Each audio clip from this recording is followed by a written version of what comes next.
already have a list of people who want readings. That's crazy. Like that, you know, that shows that people really like your readings, you know, like, all right, I think we're live now, and we're going to play the intro, guys, and we're going to get started. We got Matthew with us. It's going to be a great show.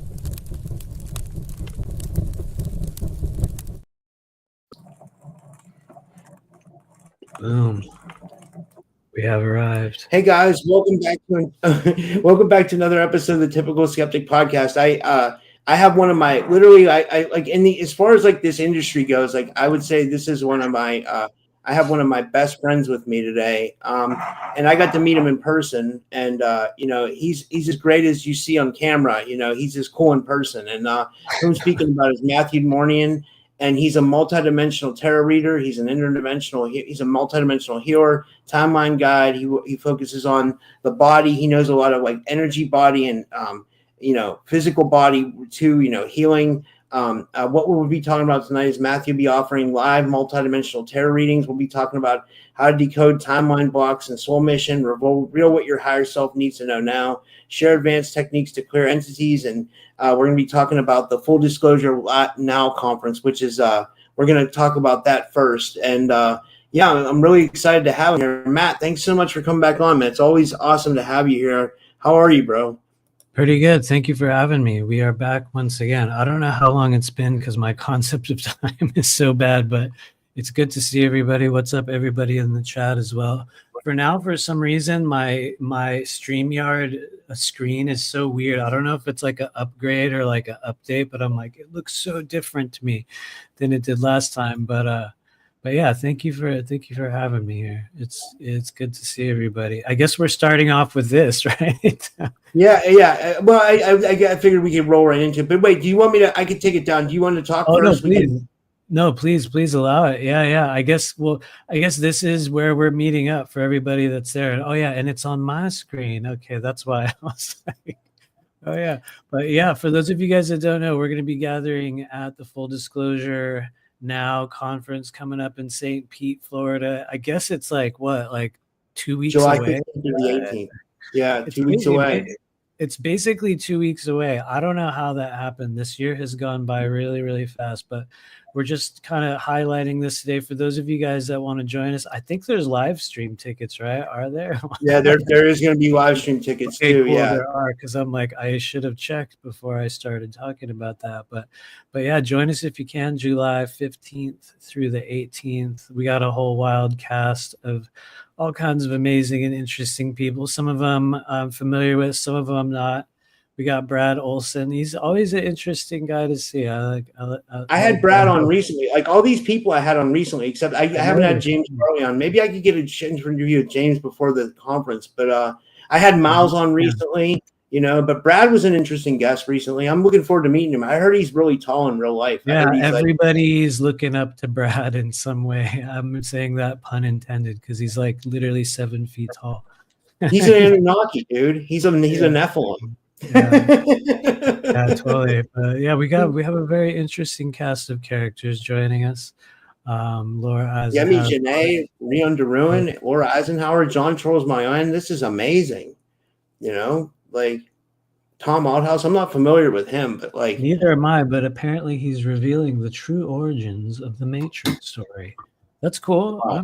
I'm definitely into that. Definitely into that. But yeah, we're just kind of showing everybody that's there. Yeah, we got Sean Bond doing his very unique form of multidimensional quantum etheric, work that he does. And yeah, the Jacobs, and of course, there's me in the corner there. We're not going to highlight that. You guys will figure that. You're one of the best speakers. Oh, there's Penny Bradley. I love Penny. You know, like I really look up to Penny. Jessica Jones. I'm not familiar with Antonia Lau. Do you know Antonia Lau? I don't, but she looks very serious in a way that I kind of respect. You know what I mean? She looks like just based on her photo, she commands a certain form of energy, which honestly is it's getting to be it's kind of a more rare talent these days. Of course, we got Mr. Drago Reed. I had him on last week. It went pretty well. Like people really liked the show. You know, he really knocked it out of the park. That's a good thing to hear. Very, very good to hear. And anyway, we don't have to go through everybody. If there's no need to go through everybody here. Well, Sarah Adams is going to be there. That for you guys that are secret space people. That's Max. That's Max Spears' ex-girlfriend, guys. Like that's crazy that she's going to be there. Like that's a huge appearance. Like she had a big name in the community for a while. Interesting. I was not aware of that. I haven't been online too much lately to notice the smaller details of everything, but interesting. That's very, very, very cool. And anyway, we'll just kind of skim through. Oh, we got Nathan Zizek rolling through as well. That'll be fun. Soma Roz coming from across the pond. She lives over in England. She comes on my show. She was on recently. Daniel and Derek the Steven I had on recently too. They're good guys. I love those guys. They're awesome. Like really good people. They're just trying to like get information about their grandfather's legacy, Right. Yeah. I think I saw them at the Journey to Truth a couple of years ago. Wow, there's a lot of people at this. I'm like, whoa. Anyway. Yeah. Gina Casella is going to be there. Christy Campbell, Andrew Markman, Susan Long, Nate Gray. Wow, this is insane. Michael I like this hat that this guy's wearing. This guy's hat alone is a reason for me to go watch him. Dude, that hat is straight up out of 1920. No, you know what I mean? Like it takes a very particular type of male that can wear the bowler hat. Such as I feel bad for that dude. He got his YouTube channel taken down too, Nate Gray. He's a good guy, Yeah, I think I saw. I think I met him there last year. Anyway, we got Audrey Walters, Veronica Bartolini, David Purcell, Kate Trinity Rose. Wow, this just goes on and on. This is wild. I had no idea. You guys that are watching, we were just gonna make this like a short thing, and I was like, hey, let's check out the conference. And I'm like, wow, there's so many more people there than I had any idea. It's which honestly I think is a testament to the work that Brian has been doing, and Brian and Ida have been doing in putting all this stuff together. And it's amazing to see how, like, what a wide variety of people we have. Anyway, let me pull out of the share screen thing. But, Jason asked, did he add a stage? I don't think he added a stage. We were going to try to find, is the schedule on there anywhere? I was looking for it. Hold on. Let's see. Is it? Let's see. Okay. Speakers, special vendors, accommodations. Oh, guys, you can use my affiliate code. It's in the chat. So you get 17% off your ticket. I'll share it again. I think I just shared it, but you get 17% off your ticket. And Anchor Haven says 2 stages. And then also I put my GoFundMe link for my trip. If you want to support. Here, I'm gonna. Sorry, I'm pulling out of the screen share. I don't think the schedule's online, but I know that a number of us have posted it already on Facebook, myself included. But But anyway, yeah, join us there, you guys. It's gonna be it feels like it's gonna be a lot bigger than it was last year, and last year was a really, really cool experience. So, dude, I'll just tell everybody, like, if you guys are like on the fence about going to this, let me just tell you, I had a blast last year. Now you could say that I interviewed over 80% of the people that were there, and the same with this time, but that doesn't change your experience. Like, you'll have the same experience that I had because everybody gets to talk to each other. It's not like other conferences where, big speakers are off. Like, you'll get to talk to, if you're a regular, if you're just in the community, you'll probably get to say hi to Miles Johnson or Brad Olson or Laura Eisenhower, because they're going to be like mingling amongst the people. So you get to see all these people that you look up to from doing podcasts. If any of these people changed your life or any of these people had an effect on you, you get to express to them in person, like what they, what kind of effect they had, so. And for me, it was amazing because, like I said, I had interviewed all the people and then meeting everybody in person, and everybody's just as cool in person as they are online, so it's like, I don't know. It's amazing. It's going to be amazing for real. What are you going to talk about this year? This year is focused on a little bit about my journey, but a lot more about what we call the 4 gateways of psychic or intuitive activation and the certain practices and just some of the information that I've picked up over the past 8 years of doing this work that honestly I do not see getting shared by others who do the same thing. And it's not a better, worse, more or less thing. It's just I realize that one of the unique aspects of my mission is bringing forward certain pieces of information or frequencies that I think will suit certain people that are moving in particular directions toward doing the type of work that I do in their own way. And I don't mean exactly as I do it, but I mean in learning how to develop your own intuitive style, understand your own intuitive abilities, and then how do you make it stronger? Like once you're able to do so, once you figure out, which is literally like the title of my book, once I figured out I was not crazy and that I was actually psychic, there's this whole other set of things that you have to embrace and do and work with and understand and heal, and the list goes on and on. I could add a million words to it, but it's just talking more about, I think, the uniqueness of the path that I've followed in terms of how to make those things work, and also the fact that I believe that we carry, both myself and my wife Honora carry a frequency that has worked with thousands of people all over the world for years. And I think it's an excellent example of true authenticity and what it means to be a real living intuitive. And I don't know. So yeah, we're just kind of, I'll be talking about all that stuff. If I have enough time. I think I probably only have like 45 minutes, but. Well, I was going to ask you, how many readings would you say you and Honora have done throughout your time in working in this field? Like, would you say it's over 3,000? I know that personally on my end, we passed over the 5,000 mark, probably, I would say, at the end of 2024. And you might look at that and say, well, that's 8 years of, how did you do that many? For the first from 2017 to 2021, I was seeing a minimum of 6 to 8 people per day for an hour a day, almost every single day of the week. And that's not a recommended thing. I do not, for those of you guys that want to do this work, I highly, highly do not recommend that sort of a path. But it was one that I fell into, and it was like I had to sort of learn in like real time. But I also have to be really honest about that, because at the same time, you guys are always going to see people just like me that are, repping like, I did this a billion times. And it's like, cool, awesome. How well did it go? You know what I mean? What were the effects afterward? You know what I mean? What was the quality of that interaction? And I think that this is the thing that we all have to take into account. So it's not so much about the numbers at this stage, but there is a thing that you pick up within, I think, repeating a process so many thousands of times. You do learn what works. You learn what doesn't work. You learn how to spot patterns and like recognize certain issues or maladies or thought forms or a host of many different things within an individual that, despite, the fact that most of these people, you only ever see them once for an hour, of their life.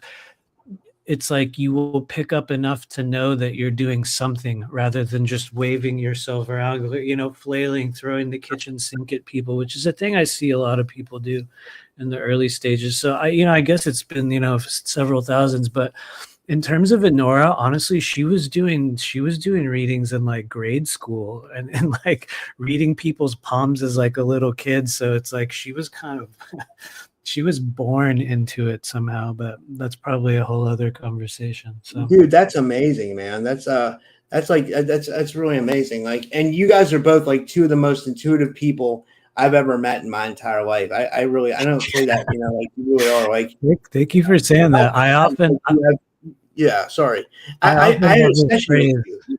Do you remember when you did a session for me and I was having liver issues and you were able to, we were on like Zoom just like this, guys, and Matthew was able to touch my liver from like where he was at. I'm not even like lying. I swear to God, on my dad's grave. Like you even told me, you're like, I'm going to come in and I'm going to touch your liver and give it a little squeeze or something. And I was like, okay. And I felt it and I was like, holy shit. Like, my friend Priscilla can do that too, but like a lot of people that are tapped into energy work, well, not a lot. There's a few like Eve Howard, you, Priscilla, Sean Bond. Like there's few people that can really do that, but you're definitely one of the ones. Like you learned how to master that, it seems Thank you. It's lit.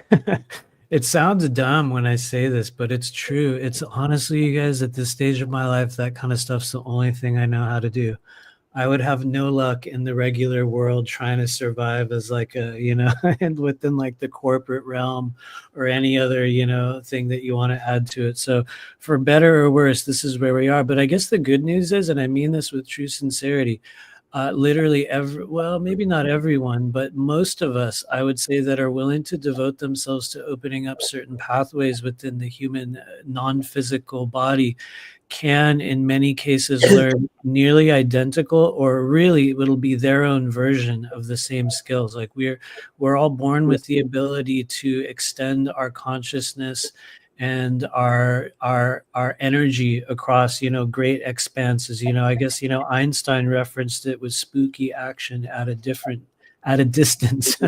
You know what I mean? And it's a literally real thing. And I think the only difference between me and a lot of other people is that I was crazy enough and broken enough back 8 or so years ago to actually sit there and like believe like I really can.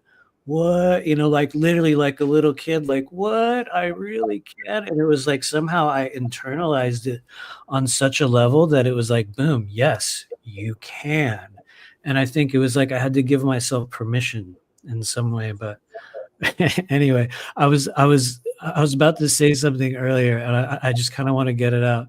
In terms of being a what we would call professional psychic, or like an intuitive, or like whatever label you want to call it, I often say if people knew how much action I took in this world based on intuition alone, they would either be really really, really frightened or really, really impressed. Because I think that if there's one thing I have learned, I am a pure example of that. I never had any real education. I never had any real mentors except for maybe like one or two people in this life. You know what I mean? There was no academy. There was no class that I wish there was. I wish there was a class. I wish, you know what I mean? Nowadays, I'm learning a lot more about like Qigong and like following a much more studied path in certain things. But it was weird. So it's either a good thing or a grave risk. Anyway, I'll shut up there. Sorry. No, that's amazing, man. Like you're yeah, like what was I gonna say? See if we had any. Should we start with the readings, or is there anything else you wanted to cover? Like, I have really like no agenda whatsoever. Yeah, like we can do do readings if you have anyone any has. classes coming up, or any time? Are you doing any classes? We're doing the last week of our chakra classes actually tomorrow. I've been doing a 6-week chakra, I call it chakra clearing and activation course. But yeah, it's actually ending on the 29th. And I don't know that I have anything else planned in the near future. We're going to be moving just after the conference. We're kind of moving to a whole new area, starting, I guess you could say, a new timeline. And so I'm going to kind of pause on the class work until probably the fall. But we do have our Patreon group, which meets every single month, twice a month. For those of you guys that want to get a absolute guaranteed reading, or for people who want to experience a group energy clearing process that it sounds so dumb. A lot of you guys have heard me say this over and over again. The fact that we're still going after literally 5 years and people keep showing up is enough to tell me that, like, wow, we must be doing something right. Because when I started Patreon, I was like, maybe I'll do this for a few months. I hate the idea of this stupid paywall bullshit. You know what I mean? I was like, hell no. But somehow it works. I don't know how. So anyway.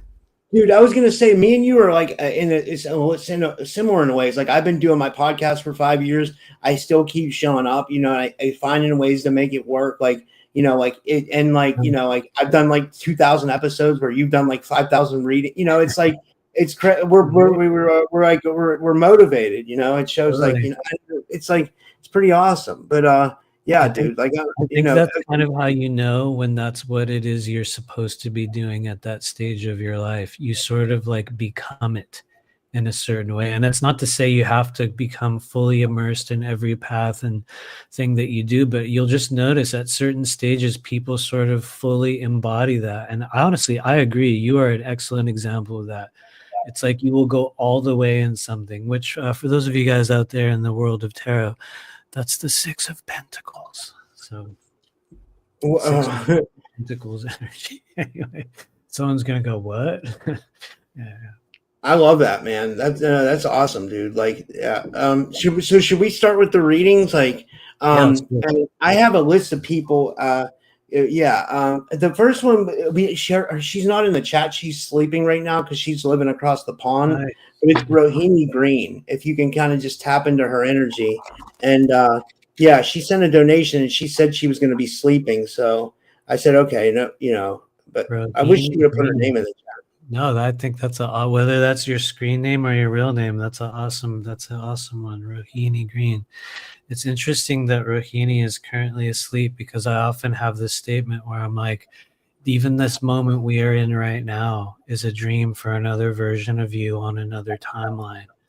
Literally right now in another body, in another world, you're dreaming and you're going to wake up in the morning going, I don't know, I was looking at this weird screen and these two people and this, blah, blah, you know what I mean? You're going to be dreaming this literal moment. And so maybe hopefully they're in a positive dream realm. But yeah, let's start out. Green.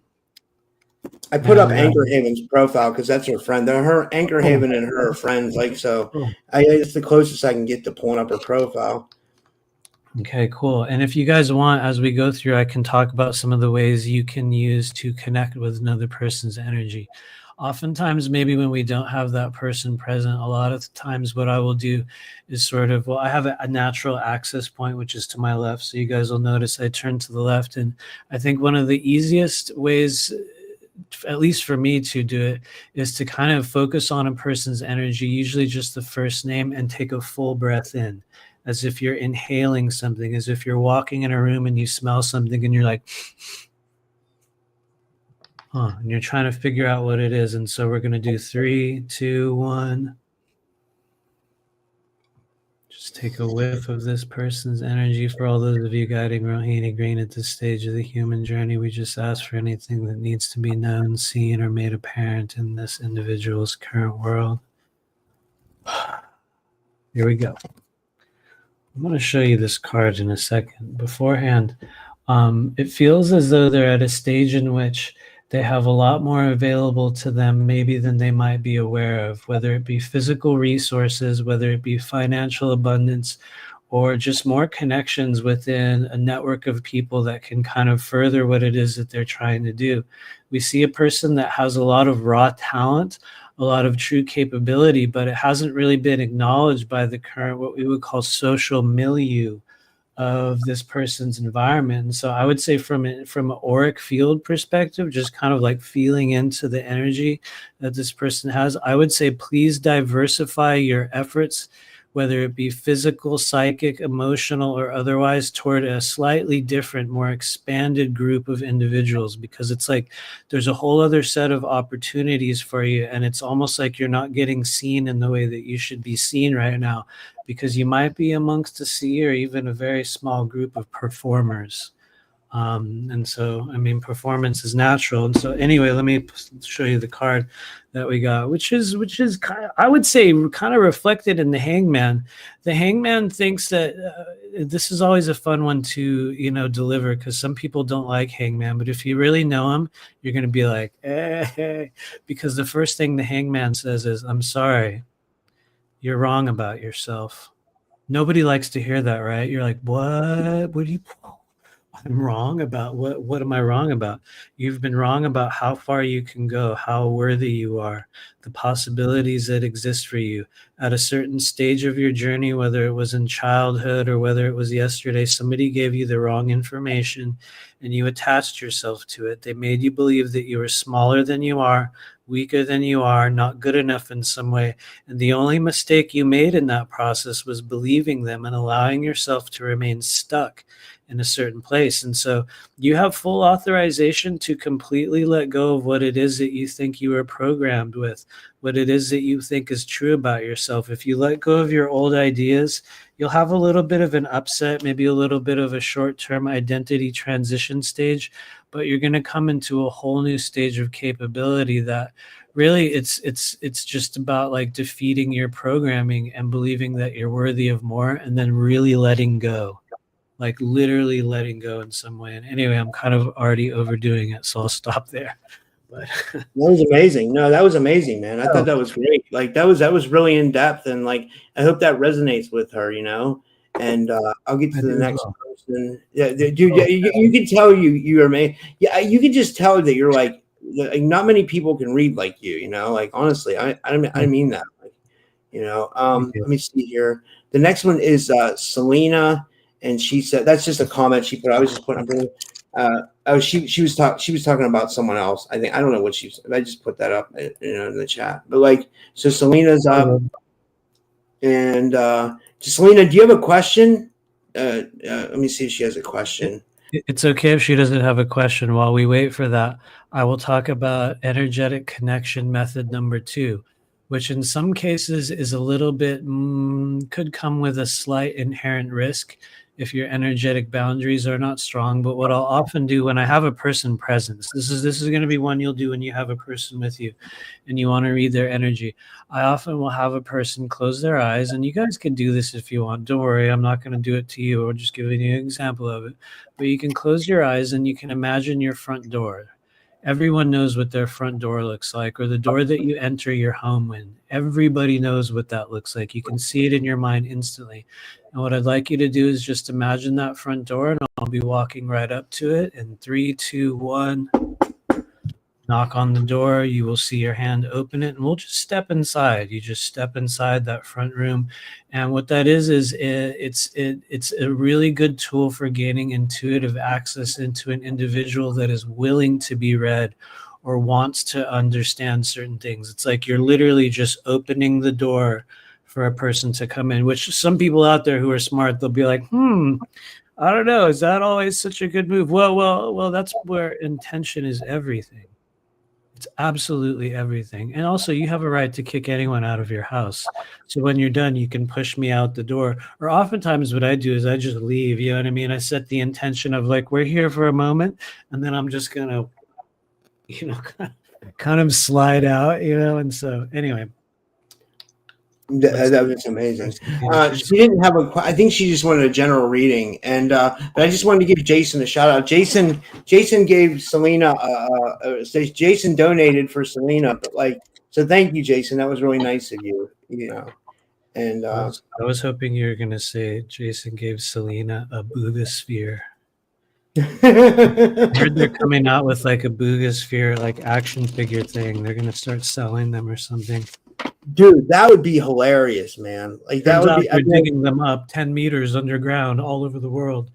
Yeah. Dude, did you hear they found another one? It's called Jason knows the name of it. They named it after the other town in Colombia where they found it. It's another sphere. I saw it, and I'm gonna be real.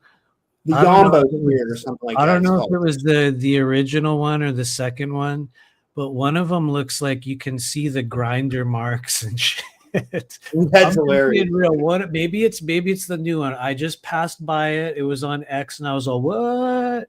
But then you can see it, and I'm like, I don't know, man. I can see all these crazy tooling marks and literally how someone took an angle grinder and did these half-assed lines, and I was like, wait, what? Hold on, you know what I mean? Where you're just like, look, I'm willing to go pretty far on that, but I'm like, I don't know, a part of me, and I'm not trying to be a black-pilled negative person, but I just got to be totally authentic. A part of me thinks this reminds me of the trend of the monoliths that were showing up in 2015 or 16. Remember that? How all of a sudden, in the middle of the desert, this metal object appeared. You know what I mean? No one knows how it got there. That whole game. And then there was another one in another area, and it was like, you know what I mean? It's like an advanced, it's hyper advanced level performance artist project. That maybe I'm wrong. I would love to be wrong. But you know what I mean? How you'll spot that and then another one. And then another one, right? And so, anyway, I'll stop there because I don't want. You're right, dude. I mean, it could be right. It could be. I want real quick. I just saw this in my email because I was looking at the people who donated, but then Robert Stanley posted an article on DMSO. He said it's nature's healer. What do you think about DMSO? Because I know you know about supplements. He obviously thinks big of it because he posted an article about it on Substack. But like, do you think? I'm like, I don't even know what DMSO is. Is that the oil? Is that oil? Let me I'm like, see what? here. I'm sorry, it's a dimethyl sulfoxide, Oh DMSO, shit! and vitamin C. It says hundreds of studies show how DMSO transforms the treatment of the big C. Oh, okay. Jason in the chat got it. I know about DMT. I was like, Yeah. okay, DMT. Honestly, I have heard of it, but I know next to nothing about it.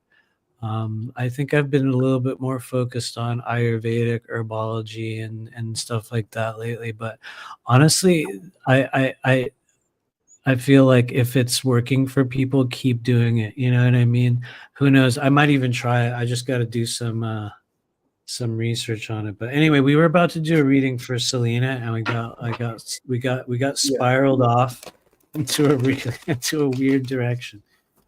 So this is going to be for Selena, and anyway, that energetic technique of connecting you guys, you just have someone open their door.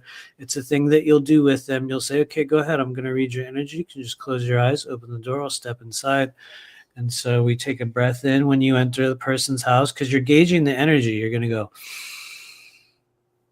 okay, and then 3, 2, 1, and boom.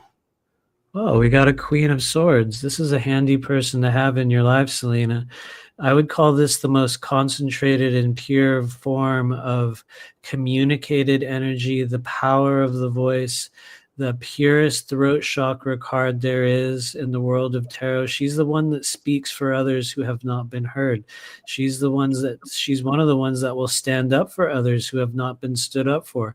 She does it through the power of communication. And a lot of you guys know the cheesy phrase that I have with this.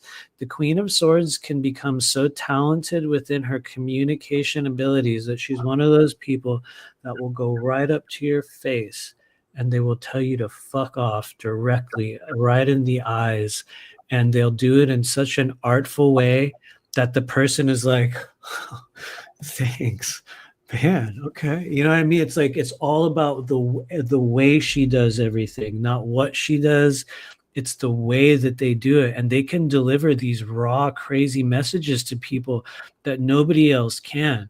And so I would say when we're using it as just like a one card indicator of an individual's energy, I would say that the Queen of Swords authorizes you to speak more, to be more heard, to send the messages that you have, to understand that it's not what you're saying, it's the way that you're saying it. And one of the greatest talents of Queen of Swords is her ability to weave a language that is native to each person through which she is attempting to communicate. And so honestly, it's a really, really good thing to have. It's just there's a negative side of it as well, because the negative side is they can suddenly become extremely cutthroat and savage, like ice cold. Like if you piss the Queen of Swords off, if you go against her, it's like she'll just cut your head off, and it's like, oh. They're just like, I don't give a fuck. So it's like it's a very, very unique role to have. But yeah, it's all about power of your voice. So use it. And so we'll pause there. Wow, that's amazing. I hope that resonates with you and Selena, and I hope you like that reading. And let's see here. I'll see. I got the next person here. Joyful Jennifer. I love that name. You can tell she's in a good mood. And she says on there, "How's everybody doing?" Picture of a unicorn. I love that unicorn emoji. We're making it work. Totally. Okay. Do we have a question from Joyful Jennifer? It's okay if you don't.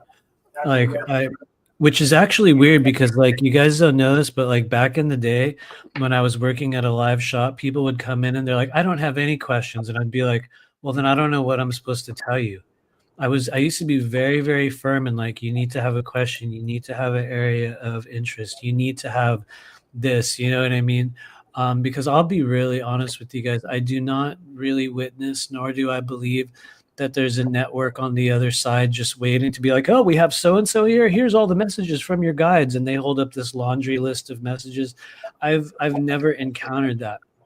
in many cases, what happens is something needs to be input into that, and then there's like an exchange of energy. However, having said that, over the years, one of the things that I have found great value in is making observations or asking simply, which is what I often do in live streams. What is it that needs to be known or seen or acknowledged in their world right now? I think that kind of pulls us out of extreme generality and kind of opens the door for more, if you want to call it, healing, character building, clarification in a person's life, rather than what I would call like the role of a fortune teller. You know what I mean? Which is like, oh, I see all kinds of magic and possibility coming forward. You know what I mean? It like, then it becomes like this silly scripted thing. But that's just my observation. Some people love doing pure general readings.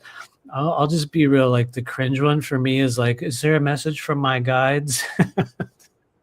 I'm like, yeah, they're talking to you all day, every day, through your thoughts, through the internal dialogue. Go into silence, spend time in meditation. You will connect with them so much clearly and cleanly and more powerfully than any person outside of you ever can or will. But so few people ever do.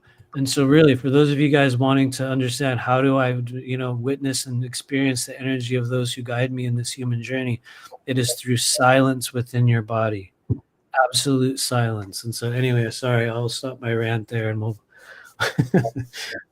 do a reading for Joyful Jennifer. And so, Joyful Jennifer, you will hear this approximately 10 to 12 seconds after I say it, but I'll count from 3 to 1, and we'll take a breath in together. Watch just a full deep breath in 3, 2, 1. Breathe in.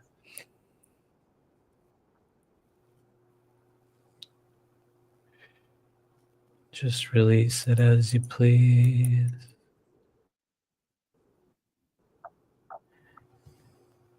One of the things that will aid you in the days and weeks to come is to allow a more deliberate outpouring of emotional energy from the heart, specifically from the pericardium, and maybe even more specifically having to do with certain relationships or just chapters of your life that have seemed to have come and gone. Areas that you often look back on, sometimes with a mournful eye or sometimes with a nostalgic kind of feeling within the body. It feels as though you've done tremendous work in really healing the emotions within you. But just as I kind of pull into your energy field, there's just still some energy built up within the heart that wants to pour forward. It might be through tears. It could be through laughter. It could even be through rage if it needs to be through that. But it's like something wants to explode from you in a way that I think is going to make room for another chapter of change and growth in your life that I think maybe you've been waiting for it. Maybe you've not, maybe it's sometimes you're like, I don't even know what this man's talking about. So, file it for future reference if that is the case. But I would just say that's an area of opportunity, specifically pericardium, heart, and probably the lungs. If you do find yourself looking back on the way things were lately, that'll be lungs usually. But, and I think that's normal and healthy for all of us. So I'm not saying it like you're wasting your time going back. It's like, no, it's what you should be doing. It feels very right, but it's like something wants to burst forward, and I think that's going to lead you into another chapter. But anyway, before I ramble on and on, let's have a card for Joyful Jennifer. 3, 2, 1. Oh, okay. Well. This is a very interesting moment. You've received the star, the most extraterrestrial representative in the entire world of tarot. I mean that really sincerely. There's not a real dedicated ET card, but there is the star, which references your star family. It also references your fate, your destiny, things in your life that were just going to happen. And in most cases, they happen for you, not to you. It's like, it's just agreements that we will make prior to being born, where we're like, you know what, at some stage in the journey, I'm going to play this role and you're going to play that role, and we're going to go through this leg of the journey together. And that's the star. It's like, it just happens. And The good news about it is that it's divinely guided. It's divinely placed in order. It's the energy outside of you from other worlds and other realms making itself known in your life. It's just, it doesn't always make itself known in this beautiful, mystical, extraterrestrial sort of way. It often makes itself known through sometimes just events or things that happen in your life, and you're sitting there going, why me? Why now? Why is this going on? Maybe again, or maybe for the first time, it doesn't matter. But the star, let's just say if there is something going on right now, and I know me saying something, quote unquote, leaves the door open for a million things in your life, but you'll know if it hits the right chord in you. Just know that if there is a thing that suddenly has shown up in your life, whether good, bad, right, or wrong, the star shows up to say, well, yeah, you agreed. That's how it was going to go. You know what I mean? And so it happens for you, not to you. Anyway, I'll stop there. I hope that helps. Take care out there. And that was amazing. I'll get to the next one here, and let me see here. The next one is Anchor Haven. I'm looking for her in the chat to pull her up, but you know, it's she's here somewhere. I know she's here. It's all good. Anchor Haven. I gave away 2 Rumble memberships too. Jason and Andromeda were lucky enough to get the membership, so they deserve it. Like, you know, like Jason's a great moderator, and Andromeda's so faithful. He's always in the chat. So I hope you guys. What's up, both of you guys? Yeah, that's so cool. Let me see. Oh, I'll see if she had a message. Sorry, I was seeing. I see it in the chat. What should I focus on next? That's a good question. Okay, that's a good question. It's not always gonna come through any exact way that you want, but we can ask for symbols or metaphorical understanding of directionary energy. It might point to something in your own world, but let's talk about energetic connection method number 3, you guys. When you're attempting to psychically connect with another person's energy, yes, you can do a knock on the door. Yes, you can take a big breath of their energy. And then you can also do another one that I do. Like, just sometimes when I'm working with someone, I'll be like, okay, well, I guess we're doing this method. And what I'll often do is I'll say, number 1, I'd like you to close your eyes and just imagine the room that you're in right now. Whether it be daylight or outside, daylight or moonlight outside, whether it be day or night, I'd like you to imagine yourself opening all the windows in the room that you're in, and then going from every room in your home, however large or small, and open every window, every drawer. You know where all the drawers are in your home. Everybody does. You open the front door, the back door. It doesn't matter if it's cold outside, if that's such a crazy idea. Just see your hands opening every drawer, every cabinet, every cupboard, every closet, even the refrigerator, even the microwave if you have one. You know what I mean? You're just symbolically opening up everything. And you can take a slow breath in as you've opened everything available in your physical environment, metaphorically breathing in. And just release it. And yeah, what direction is Anchor Haven moving? For those of you guiding her at this stage of the journey, what can be known?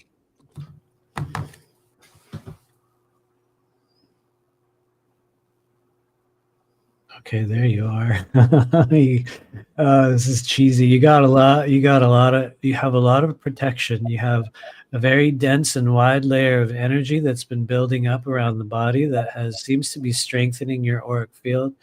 Maybe it's a thing you've had since childhood. Maybe you've had it in other lives. I can't really tell. It's just you have a lot of protectionary energy, which is cool. To me, it's a good thing. It shows that there's a lot of shit can happen to people in this world. And, you know, for you, you're going to be able to cast it off and keep on rolling no matter what. In terms of momentum, which is here's a thing that could point toward the question that you're asking. In terms of momentum, you do have a little bit of what I would call like an upsurge or like a swirl developing around the solar plexus, like in between the spleen and the liver chakra. And you can imagine it like a swirl. Not that it's like that for everyone. I just use the swirl kind of image, you know, and it feels like it's starting to move again in a new direction. And so while I can't necessarily tell you what direction it's moving in, it feels like you may be on a path of individuating in some way, like breaking free from a group or previous associations on some level.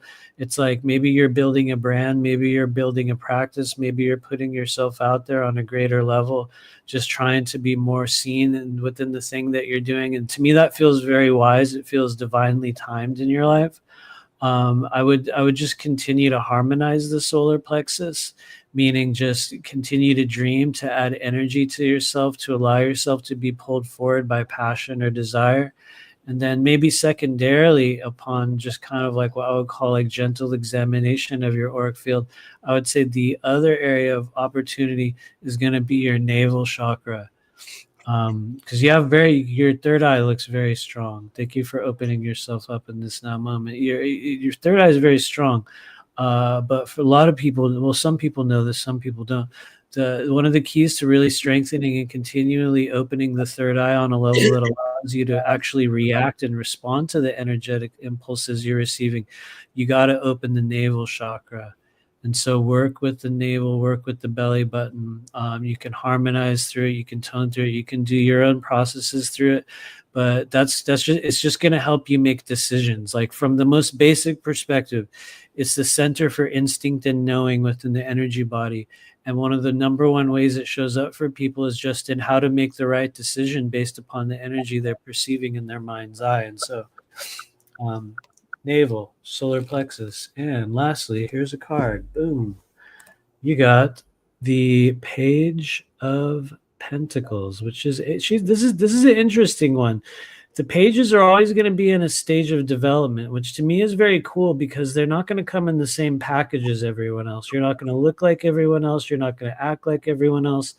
And sometimes that's kind of hard for Page of Pentacles, but you were born with something. You inherited it. You came in with it. Every once in a while, you just walked down the road and stumbled on a rock and you found it as well. But Page of Pentacles is one of the most coolest characters in the entire hierarchy of tarot. The Page of Pentacles is what I would call the luckiest one.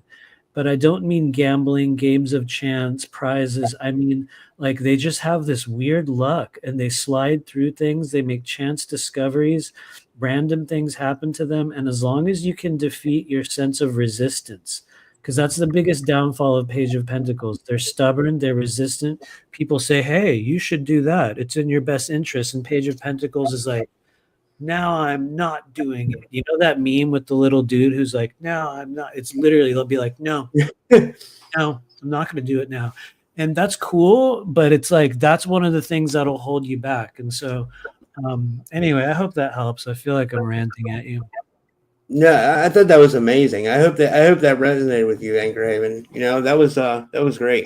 I was looking for the next person here. We got next would be little Cam, but yeah, dude, your readings are so in depth, man. Like they really are. Like they're next level. You know. Thank you. I often forget them immediately after. Are you excited? Are you excited about the move to Texas? Are you excited about moving to Texas? Okay, I guess we're talking about. Yes, it is true. We are moving to Texas in mid-July. It feels like it feels like the right choice. Not that I have anything against Florida. I've just realized that I think the path for me and Honora is we're meant to live in a few different areas of the country before we settle permanently in like every, in like a particular place. It feels like a natural transition. And I'll be real, you guys, if you don't know, the cost of living in Austin, there's a massive housing surplus right now. I'm not kidding, by the way. If you don't believe me, if you're looking for a place to move and you think you can handle Texas, check out Austin. Because I'm like, I had no idea it was so cheap to live there. And there's many brand new places. So we just kind of rolled the dice. And we're like, well, let's go to a new location. We can last a year there, because our initial plan of coming to Florida was only that we were going to live here for a year. It was just like, yeah, we'll do a year there, and then we might go to somewhere. And I think at the time we were talking about going to North Carolina next. And I was like, yeah, we'll go to North Carolina. And then they had all those disasters. And I was like, I don't know, man. I just went through a fucking hurricane. I don't know if I can go there. And then somehow now it's been almost 4 years later, like literally 4 years. So anyway, to me, it feels like the right thing. You know what I mean? I don't know how long for, but anyway. Dude, I think it's a good idea. You know, like I think it is, and you know, it's it's interesting. Did you see who just came to? Did you see the news about the Rogan and Liver King thing? Oh yeah, dude. What do you think about him? What do you think's going on with that guy?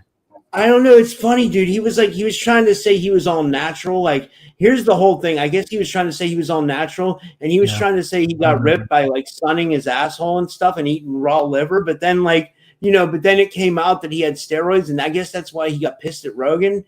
And then he literally went like a complete psycho and like went with my light went off. He went with two Dobermans to San Antonio or Austin or whatever. Yeah, I saw that. I've been watching it. Work for him. I was like, and Joe Rogan has people like who guard him at the Comedy Store. He has like Navy SEALs who guard the place. So like, plus he's a billionaire or whatever. Like he's or a million. You know, like he's got money. No one's going to be that open to be. You know, I don't know what he's thinking. Sense. He's like way too famous. But honestly, it's just to me, it feels like a social media publicity stunt put on by a man suffering from, you know, steroid psychosis that's been going on untreated for probably years and years and years. When I look at him, I can feel his liver. I can feel like just the buildup within his heart. I think he's an extremely physically unhealthy individual. Do you think he's on cocaine too, or like Adderall or something like that? Because like there's certainly to me it feels like a number of chemical compounds. I wouldn't say anything really illicit comes to mind.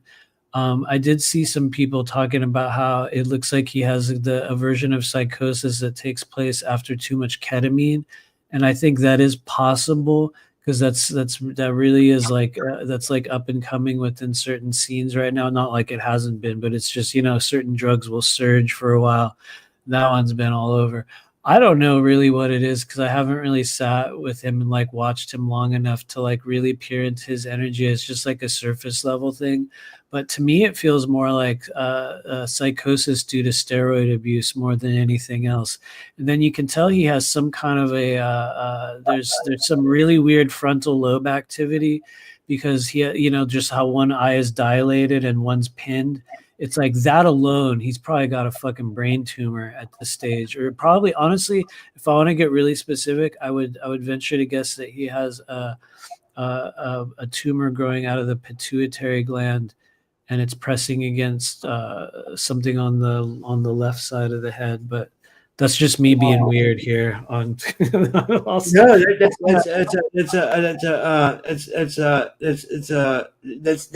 amazing that you're able to spot that. You know, like, and for people that don't know what we're talking about, you know, the Liver King and Joe Rogan thing, where, you know, we kind of just explained it. Like Jason talked about it, or when I was doing a show the other day, Jason brought it up in my chat, and I was like, "Wait, what happened?" And then I started following the story. Weird. It's all over the place. You know, like, you guys got to follow this. It's a rabbit hole. You know, like, it's hilarious too. Like the whole Liver King and Joe Rogan thing is like like. Even if they actually fought, like Rogan would destroy him. Oh, he would kill him. Yeah, Rogan's a black belt in Taekwondo, and he's a Brazilian Jiu-Jitsu black belt under the Machados. So he would fuck him up. Like, you know, I mean, it wouldn't even be it would be. I'm just gonna hold on really quick. I'm gonna be off screen for 1 second. I gotta grab the cord from my computer. So we're gonna have radio silence for literally 5 seconds. Oh, it's okay. I'll talk. Yeah.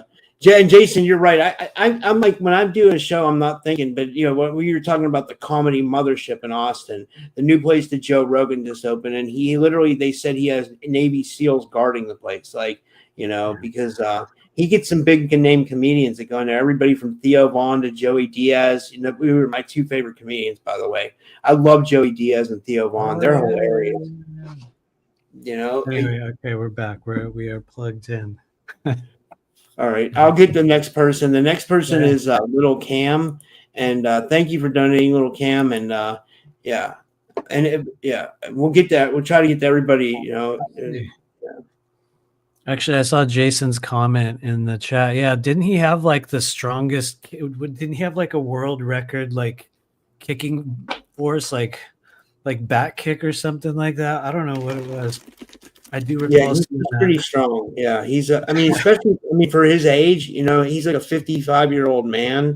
He's in excellent shape.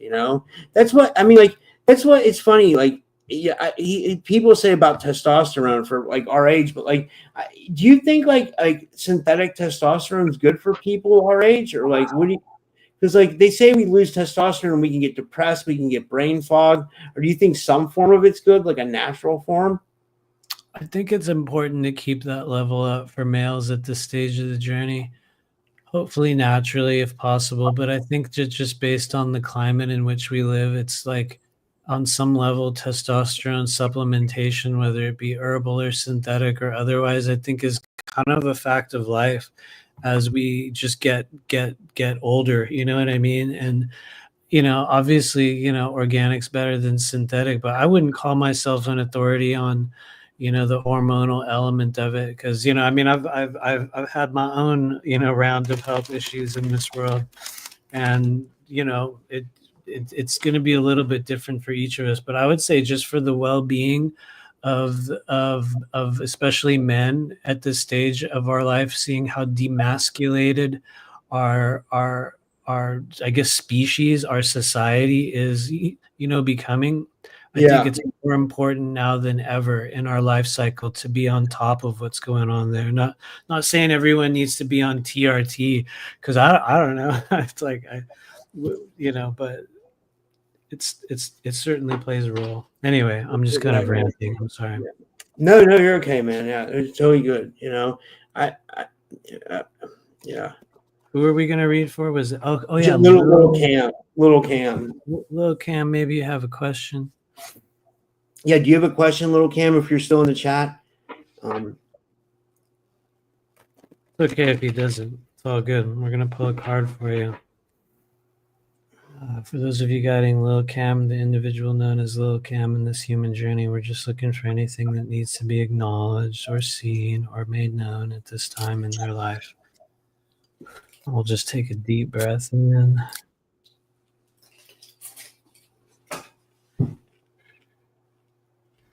And 3. he says he doesn't have a question, so okay. Sorry. Boom. That's all good. Lil Cam, you got a King of Wands, which is a very, I usually say this about every card. Sorry. No, they're not all really, really good to get. Some of them can be chaotic. King of Wands is very, very good for those of us learning how to appropriately fulfill our will.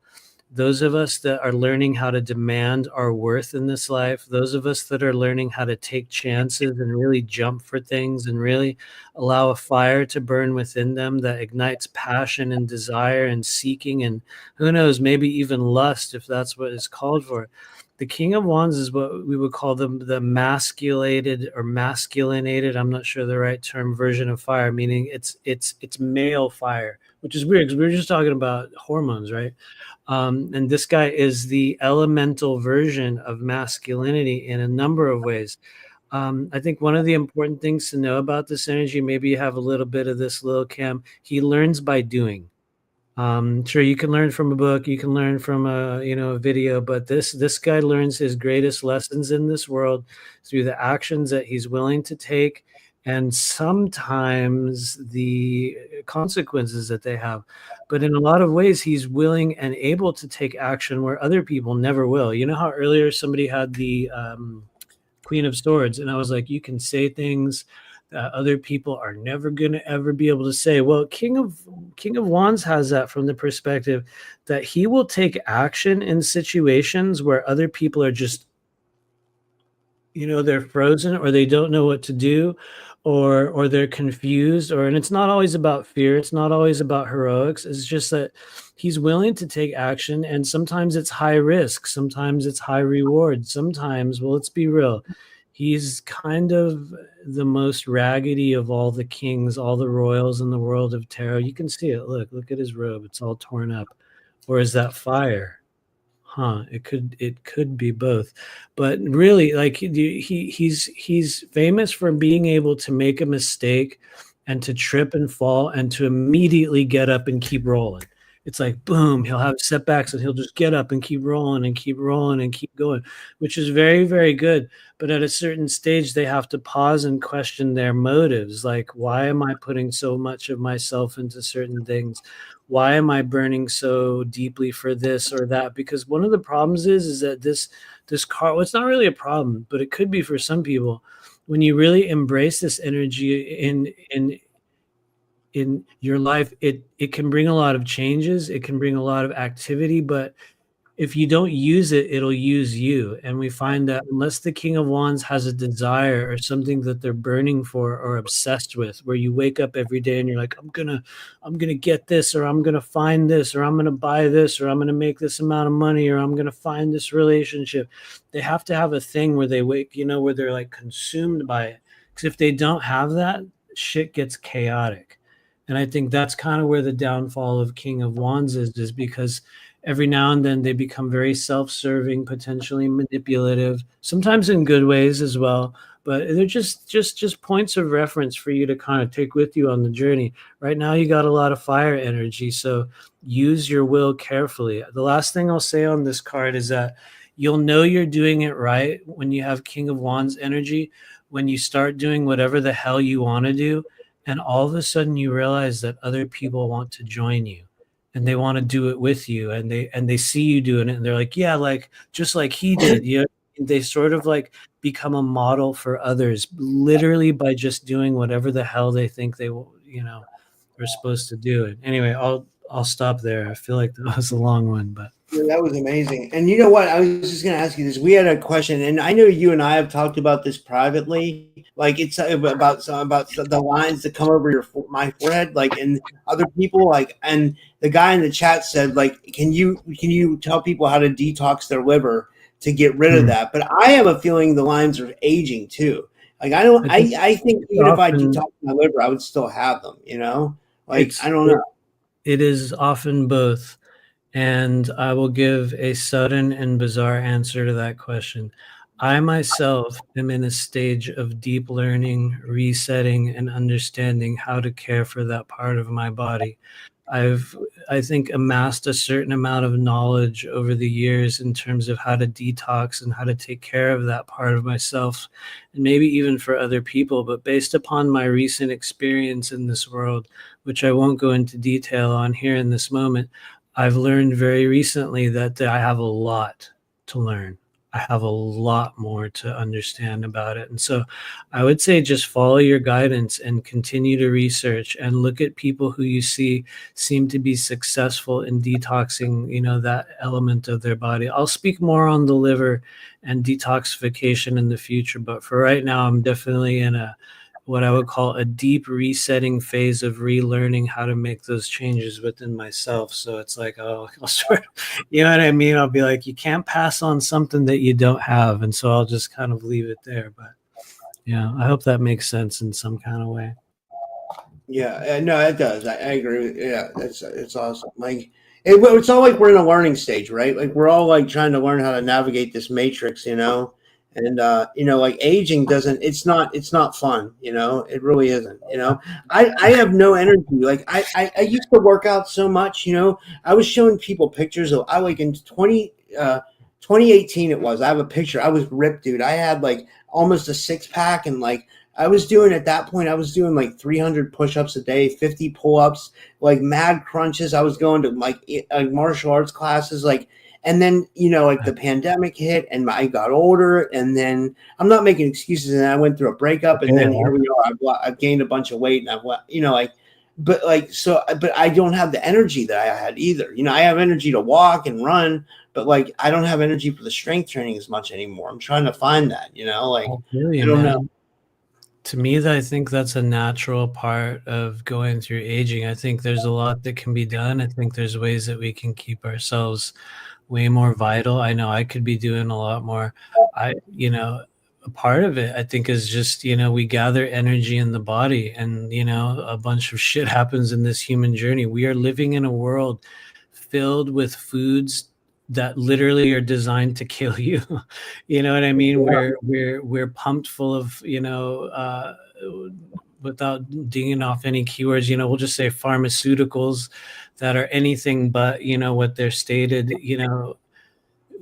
to be. It seems like everything in our world, whether it's technological or, medical or, all across the spectrum right now, is more designed to toxify and to distract and to destroy the human body than it is to build it up. And I know that, for some people that's still conspiratorial, and I'm kind of speaking around a lot of things while I'm saying this, but I think that was part of the plan on Earth right now, is that we were going to be subjected to a tremendous amount of toxicity in a number of forms, and that those of us that were really, really willing to get out of it, we can. And I think the only thing that really keeps me going at this stage, like when I look at how many habits and like modalities and like detoxes that I've done, when I look at the thing that has worked above all else in this world, it has been Qigong, and doing a Qigong practice where I would continue to do it each day in some way. You know what I mean? And I think that cultivation of the energy body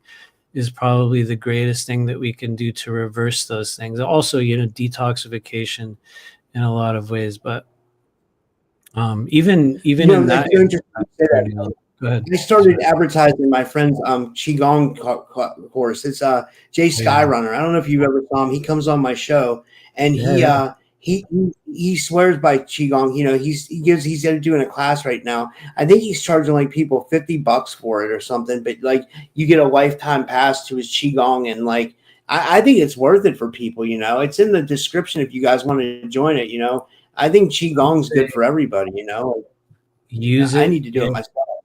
Like if it works, and if you feel the energy from this person's work, please go with it. Like go with whichever one gets you moving. Go with whichever one, creates a change that you can feel, and an energy that builds around the body. Recently, I started practicing. I think you've had Keith Coley on your show, like in the past. Yeah. I think you and I had spoken about him. He practices a form called Tangu Shen Gong, which I have recently been doing on a daily basis, and I think that it's an incredibly unique practice. And anyway, I don't know how much I can go into it on it here, because I'm literally like beginner level in it, but it's just one of the things that I've kind of picked up recently. And anyway, you guys can check out Keith. You can find him easily online, but anyone that like gets you going is good. And so anyway, I'll stop there. Yeah, no, that was amazing, man. That was amazing. Yeah, like that was awesome. Like, let me see here. I'll see who's the next person was Nat Janoff, and I was just seeing. I have my computer up because I was seeing if he had a message. Maybe I can check my phone real quick. I was checking his PayPal message, and thanks for donating. And thanks to anybody who donated tonight. And this is he says, "Hi, Rob." Oh wait, let me pull up his avatar here. I got him here, and he says, "Hi, Rob. I really appreciate you, and I love the show. Could you ask Matthew how I can take a quantum leap in my finances? I keep accruing debt. I'm a musician and music teacher. Do I just need to work harder or smarter, or find another career or part-time job?" He says, "All the best. Thanks." Well, that's a good question. Damn. How can we increase financial abundance? Yeah, let's see. Let's just see what shows up. We'll take a breath in together. You'll hear this 10 to 12 seconds after. You might not even be here, but I'll just take a breath in. Here we go.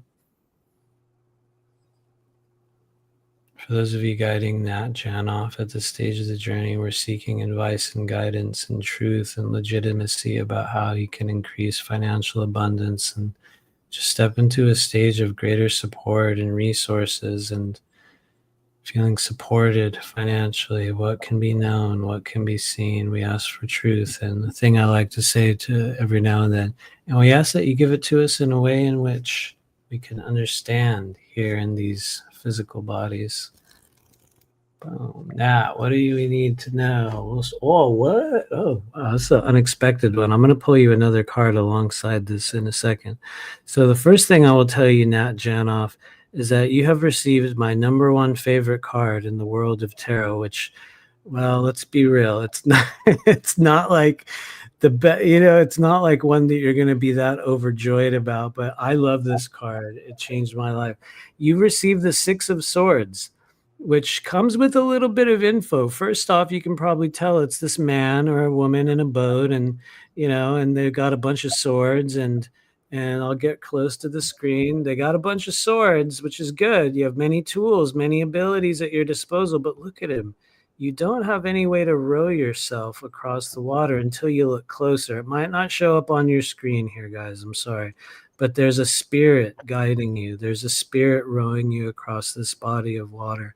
And so when we look at the 6 of Swords, the first thing I can tell you is that if it is about purely getting more money, if that, which is rightful, there's no shame in that. Trust me, I absolutely understand, because sometimes it is. It's like, bro, I just need more money. I don't even care where it comes from, man. I'm just trying. I need to have more right now.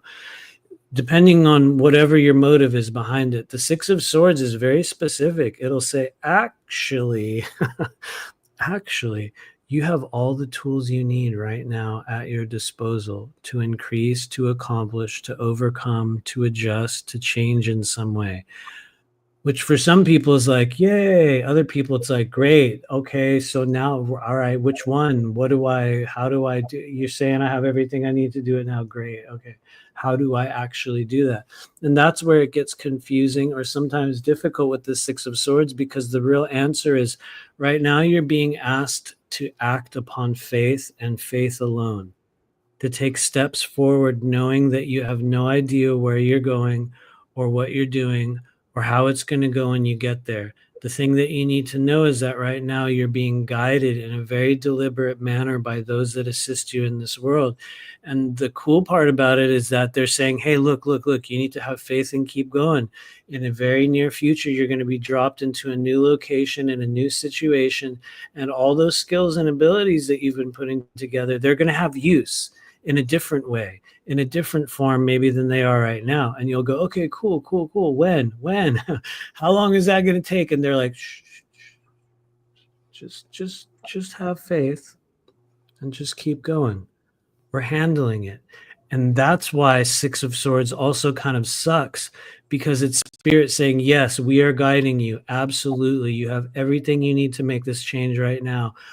But we're not gonna tell you what it is. Sorry, you're gonna find out in the very near future. But right now, just have to keep going. For some people, that's a hard one to receive, and for other people, it's very comforting. But along with that, that's why I said I'm gonna pull another card, because maybe we can point to something he can do in the short term. If there is something, there might not be. Let's just see. Here we go. Boom. Damn. All right. And then we pulled a hermit after. And then the hermit comes in to say, oh man, this is going to be a cryptic answer to your question, Nat. For real. It's like, I want to apologize in advance for giving you such a cryptic answer. The hermit says, right now you are on a solo journey. You are going within yourself. Everything you seek is within you. The answers that you're looking for, you are already in possession of. The thing that you need the most right now is in the places you least want to look. You know what I mean? It's like that thing. It's like the darkest cave holds the treasure you seek. You must find that area of your life and go all the way into it. Your greatest insecurities, your greatest fears. And what sucks about it, kind of like 6 of Swords, is that the hermit's like, yeah, and there's a certain part of that you're going to have. This sucks. It's like a certain part of that you and only you alone can handle. And so it's like, it's a very introspective thing. That mixed with the 6 of Swords to me says that if you're willing to go through a great restructuring in how you handle the frequency and the energy of finances in your life, if you're willing to deprogram and reprogram yourself, and honestly, just kind of, I know I'm going on and on here, I'm sorry, but just kind of feeling into your energy field, it feels like there's a lot of early childhood programming. I mean, we all have it, that you'll sort of break through. And so you would also be looking back at the patterns of how it went in your early childhood. with money, and the way your parents or whoever raised you showed you the way that worked. It's like you're going to have to deconstruct some of that. But the reality is you have everything you need right now, and I feel like I'm rambling at you. So that was amazing. I'll stop there, but don't I worry. thought it was great. I hope it works out for you, Nat. I like Nat. He's Nat usually tunes into the shows I do with Liz Cross. So he's some of the others You definitely can. Yeah, I think you messaged me on Instagram at one point. You're a guitar player, which was a whole era of my life as well. Yeah. You were in a band, right? Weren't you in a band? Oh, yeah, that was the previous version of me prior to becoming this strange version of me that I am now. But yeah, and that's all I did from like the year 2000 to about 2007. It was the sum total of my existence. And, what kind of music? Like punk? By today's standards, I would call it generally unmarketable post-punk indie rock, which is a stupid series of labels, but that's kind of what it was. like something like emo, like Sonic Youth or something like that. Yeah. There you go. Sonic Youth is one of my all-time favorite bands. So there you go. Dude, I saw Thurston Moore live. Dude, I saw Sonic Youth live at Lollapalooza back in the day. I used to love Sonic Youth. Dude, I didn't know you liked Sonic Youth. Oh hell yeah, dude! Every album up until I think New York City Ghosts and Flowers I was into. After that, they kind of spun off into some weird shit. Yeah. No, they were awesome, man. When I saw Thurston Moore, when I saw his like solo appearance, he was doing some like real weird experimental stuff. Oh, the trees outside the academy or something like that. It was strange. It was basically like a lot of noise. You know what I mean? And what was the girl's name? She was always hot back in the day. Kim. She's also done a bunch of other bands. Now she seems like she has like the liberal mind virus and is like caught up in that whole thing. But man, no, dude, that's probably. Did you ever get into bands like Dinosaur Jr. and Sebado? Oh yeah, we actually played with Dinosaur Jr. My old band opened for them at a certain stage. Yeah. That is so cool. I didn't know we had that in common, man. Like, dude, I'm a child of the '90s, man. Fully, dude, that is so cool, man. Like now I feel like I know a whole different part of you that I didn't know. Oh yeah, dude, Sonic Youth ruled my world, dude. I think the first time I ever took LSD, first time I took LSD, I listened to Radiohead, but after that, the second time I tripped out on Sonic Youth for like 8 hours, and I was like, this is the most amazing thing I've ever heard in my life. And yeah, dude, I literally bought like the same like gear that they had. I would go to their shows, and like my old band, we would throw tapes on the stage. It was in the era of tapes. I remember tapes. I had a lot of hip hop tapes and like punk tapes, and like, do you remember making mixed tapes back in the day? Like you make them for yourself, or you're making them for people. You have to like stop, record, stop. You have to like do it just right. Absolutely. Oh my god. That was so crazy, man. That was actually how I discovered Fugazi, which was another band that I love Fugazi. That's the ultimate like skate punk band. I love Fugazi. I was a big fan of Fugazi them as well, man. It was amazing. I saw Fugazi live too. Like not a lot of people know about Fugazi. That is a rare occurrence. The fact that you got to see them is actually pretty fucking rare. I mean, seriously, especially during the era of like the mid '90s. That was a big deal, man. That was a serious time in like indie rock or post punk or whatever. So did you skate? Were you a skater or did you skate? I did a little bit. I'll be real. I was just more of a stoner. I was just more of a stoner, and like I just wanted to play in bands really at that time. But I did a little bit. I did a little bit. But somebody asked what band. We're talking about the band Fugazi, Lighting the Dark. Yeah, we're going way back. Sorry, you guys. We're in like this is like real like indie like skateboarding punk rock. Like not a lot of people know about Fugazi, but they're dope. They're like really good. Like it's like there was like Fugazi, Sebado, Dinosaur Jr., Folk Implosion. Remember Folk Implosion? Oh yeah, hell yeah, totally. Yeah, I remember, dude. I remember I saw the movie. I was so into skateboard. I loved skateboarding. Like I remember I saw the movie Kids when it came out at the Oh movie yeah, theater. yeah, totally, totally. Did you see any of his like other movies that he had made? Harmony Korine. Have you Harmony seen? Korine. Yeah, I loved Yeah, Harmony Korine. Yeah. What was the one? It was called Spring Breakers, but then there was other ones too. That he made some Gummo. really weird ones. Gummo, dude. Like if Dude, anyone Gummo out is there, insane. holy shit. Like if anyone out there wants to watch a movie that will both shock you and entertain you, make you feel ashamed and also make you feel angry that you will never forget for the rest of your life, it's kind of hard to find. Look up Gummo. It's hilarious. Gummo. It's so twisted. It's so twisted, but there's nothing like it anywhere. There's nothing like it. Anyway, I'll stop there. Yeah, like we're talking about the films of Harmony Korine, guys. If you haven't seen him, he was like a '90s indie film director. You know what I mean? Like a lot of skateboarding people watch this show. You know, movies. Like if you skateboarded in the '90s or early 2000s, you knew who Harmony Korine was. Like it was just like a part of the culture. It was like that's so cool that you knew that. I can't, you know, like totally. That stuff was my whole life for years.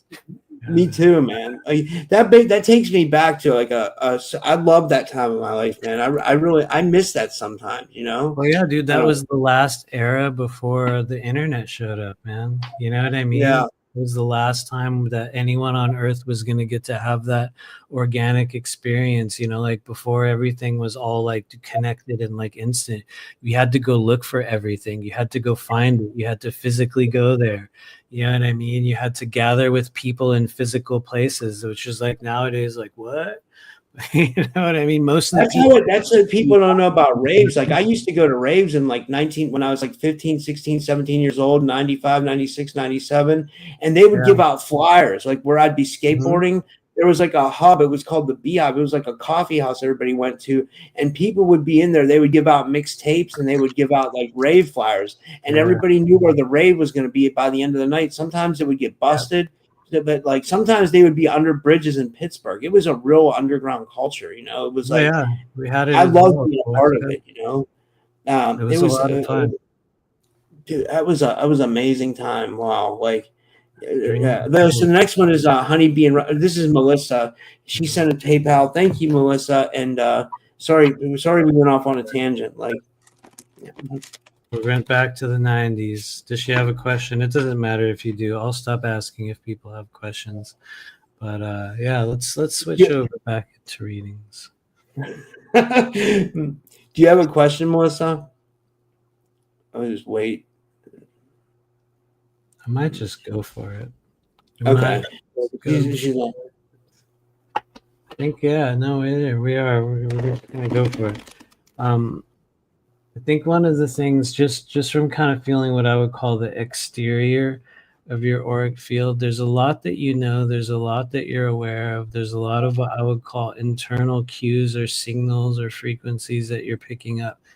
And it's sort of like you might not be having faith in yourself on the level that you could and really receiving as much as is available to you.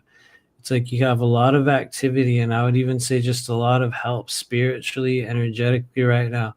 And they're sort of like, maybe we could say they're waiting for you to acknowledge them, or they're waiting for you to engage in acts of self-trust, or even just calling in and allowing certain things to come into your life and being willing to receive in new ways. It feels like there's been a lot of chatter and kind of just talk within your mind that as you embrace it and kind of clarify it on a greater level, it's going to help you understand where you're being led right now, or at the very least, how to experience more satisfaction. And it feels like a couple of different areas of your life where you've been waiting for something to like take place. It's like the answers are being given. And it's okay if you don't even know what the question is, because sometimes people will say that and they're like, well, I'm trying, you know what I mean? What's even the question? You're going to have a lot of questions. And I think the important thing to know is that they're being answered through the connections that are latent within you. And so this is a time for self-trust. We were talking with another person earlier, and some of the places that I would work with to increase self-trust. And you can even just bring awareness into these areas, even if you don't know how to work with them. But I would go with solar plexus and navel chakra. Again, Why? Once again, because solar plexus, as the seat of personal power and energetic momentum within the body, can lead you into very new directions and places and things in your life that you might not even see coming. And then the navel chakra is going to be one of the greatest deciders in how you actually take action and like how you respond to the energies that come toward you in this world, whether internally or externally. The navel chakras just helps us like operate on our proper instinct in the proper moment. And so I guess if you wanted to make it more physically anatomical, we could say purge, clear, tonify the intestinal pathways in any way you can, large and small intestine. That'll help greatly. If you can do just any work on clearing the gut, might help. But here's a card for you. 3, 2, 1. Boom. Whoa, look at this guy. He's unexpected. An unexpected character has entered the chat. It is the Knight of Swords. Damn. Who's the Knight of Swords, everybody? Maybe you can see it on my screen. Maybe not, depending on where you are. But this is, I mean, like, look at this guy for real. He's like swooping down from the heavens with this lightning sword. He looks very intense. It's like no one knows what's he going to do. Is he there to cause damage? Is he there to be the sword of truth? Is he the voice, you know, from the heavens that's coming down? Is he is he an angel? Is he, you know, he can be a lot of things, but what he is absolutely beyond the shadow of a doubt, he's the most intense character in the world of tarot. He's the carrier of intensity. He's the carrier of extreme activity within the mind, within the voice, within communication, within your intelligence, within the powers of your mind. And he's not necessarily like a really good guy. He's not a bad guy. It's not about morality with this. This is just intense. And so it could be blissfully intense. It could be maddeningly intense. Oh, and I see your comment there on the screen. Lots of chatter in my mind. Thank you for confirming that. That is also, I would say, one of the hallmarks of the Knight of Swords, because he'll just like hammer things and just like, wow. And it could be really cool stuff. It could be epiphanies. It could also be at times anxiety and maddening thoughts and cyclical things that just keep going through your mind's eye. And so when we have him, we're being asked to express things on a deeper level, kind of like how way earlier in the show, somebody got the Queen of Swords, who I was referencing again just a few minutes ago. But the thing that'll happen with the Knight of Swords is that there will be too much of something. It'll be a little bit too intense, and at times it'll have to be tamed and sort of brought down. And one of the ways that we do this with swords, whenever you see a lot of swords in the world of tarot, you guys, it's the power of the voice, it's the power of the mind, it's the power of psychic energy. And when you see it, it needs to be expressed. Because there's a weird bug crawling on me. That was weird. And when you see it, it needs to be expressed. I think that was a mosquito. Wow. I guess it's summer here. Wow. Anyway, so you're being asked to talk more, speak more, even if it means shouting. Literally, even if it means you have to be like, you know what I mean? Like driving in your car on the freeway and you're like, that's actually, no, for real. That's actually healthy. When the Knight of Swords rolls in and you're like, I feel too much of something, it's really intense. That's the thing you can do. Like literally just do it. Anyway, I'll pause there. I hope it finds you. That was amazing. The next one is Kelly Kurt. We have this. Let me see. I'll see if we have this one and then one more, and then if anybody else wants one after that. But these are the donations. So let me see who else is. This is Kelly. I'll just put up any comment from her. Oh, She's cool. yeah. Okay, Kelly. Let's see. And yeah. Instead of, I guess we're just going for it instead of. I don't think she. Yeah, we can just roll into it. Okay. We'll just channel some messages from the Galactic Federation of Light. Okay, you guys ready? Here we go. Disclosure is imminent. Med beds are nearly here.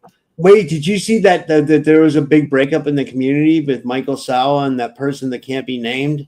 Oh, I think I told you about this. Yeah. I think I messaged you privately about it, but like, Yeah, I honestly, when I saw that come out, I ripped his ass on a comment and then I like deleted it later because it was super negative. But honestly, man, I'll just be real. I think in like 2015 or 16, Michael Salla was a great researcher with a lot of integrity. I think he got consumed by Corey Good and then he got consumed by Elena. And I believe that he has very low discernment in terms of how to understand what is truth. I think he gauges truth based upon the popularity of the interviews and the messages that he receives. I think he uses confirmation bias.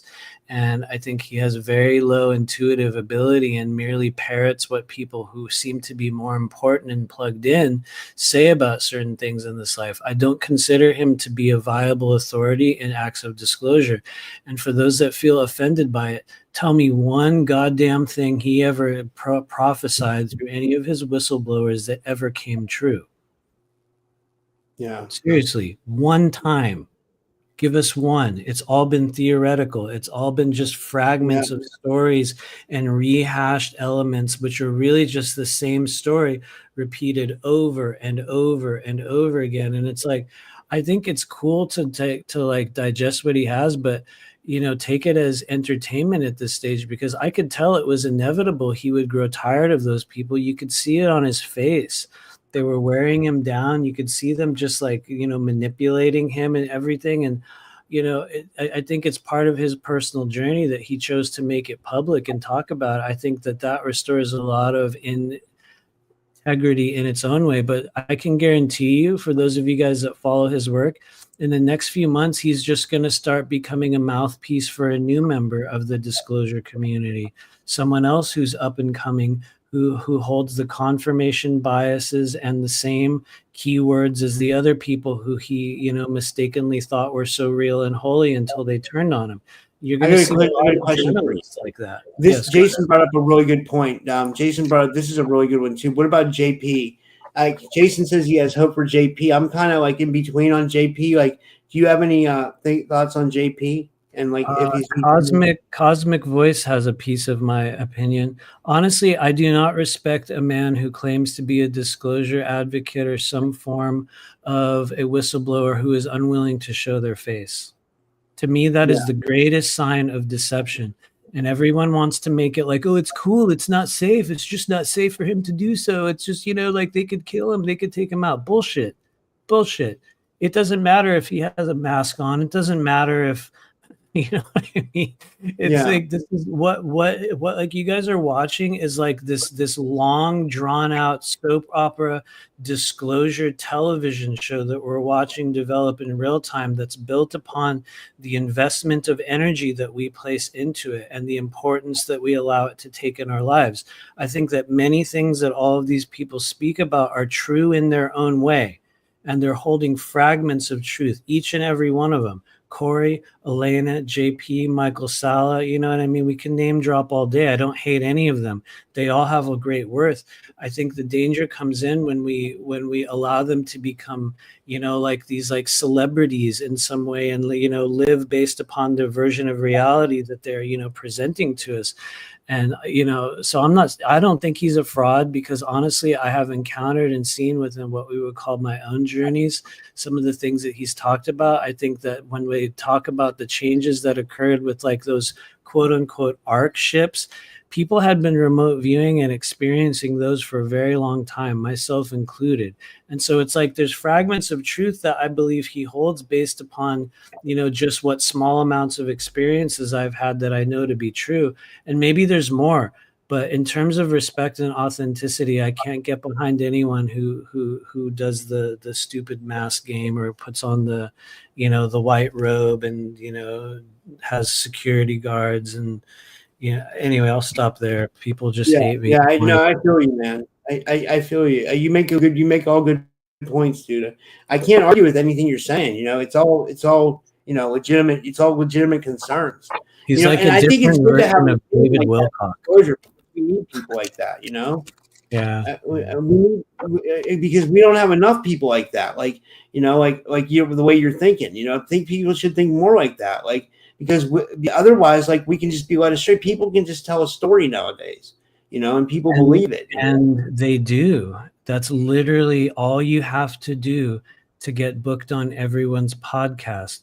Piece, a whole story all together based upon 5 or 6 different notable experiencer stories.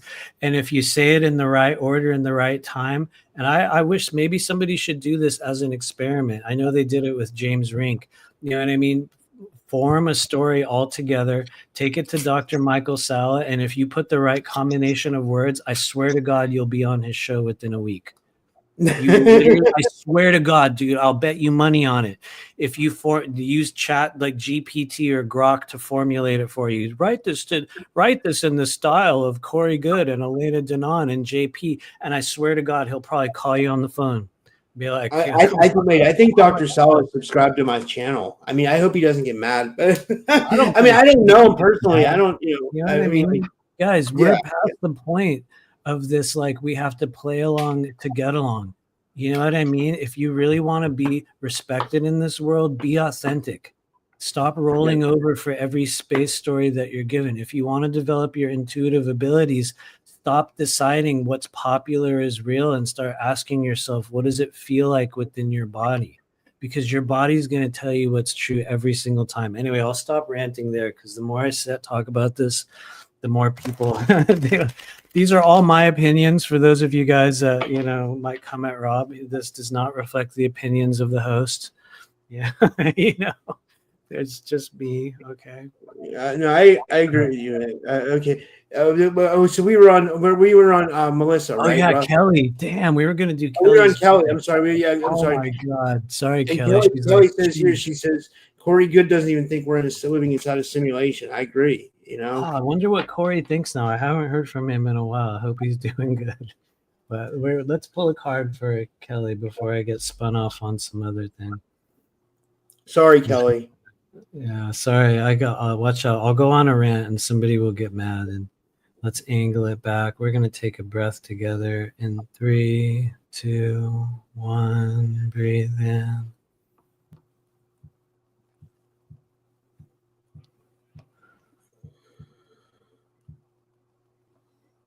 Okay, here we go. What does she need to know right now? For Kelly. Whoa, okay.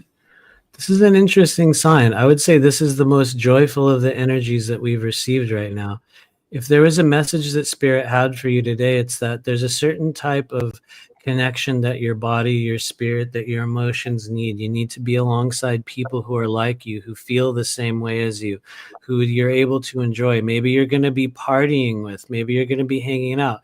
You have the 3 of Cups, and this is what we would call the energy of fellowship, the energy of togetherness, the energy of social gatherings. And it's not always the most joyful, because you're going to be amongst people where you can laugh with and you can cry with, and you might do both. But when it shows up in your life, you're being asked to kind of ease up and allow yourself to enjoy the ride in the moment, to be aware of the beauty that is around you. I would say, as I feel into your auric field, which is oddly becoming more, it's like sometimes it comes in slowly. Sometimes it's like a door that opens. Sometimes it's like a breath of air. It feels like you have a lot of possibilities and doors open to people from your past. In some way, there's elements or chapters that you've already completely exited from this human journey. Maybe it's even relationships and stuff like that. And it's like you still have these little back doors open to it, or you're still kind of holding on to pieces of kind of old wounds, and the wounds have healed. Those relationships are over.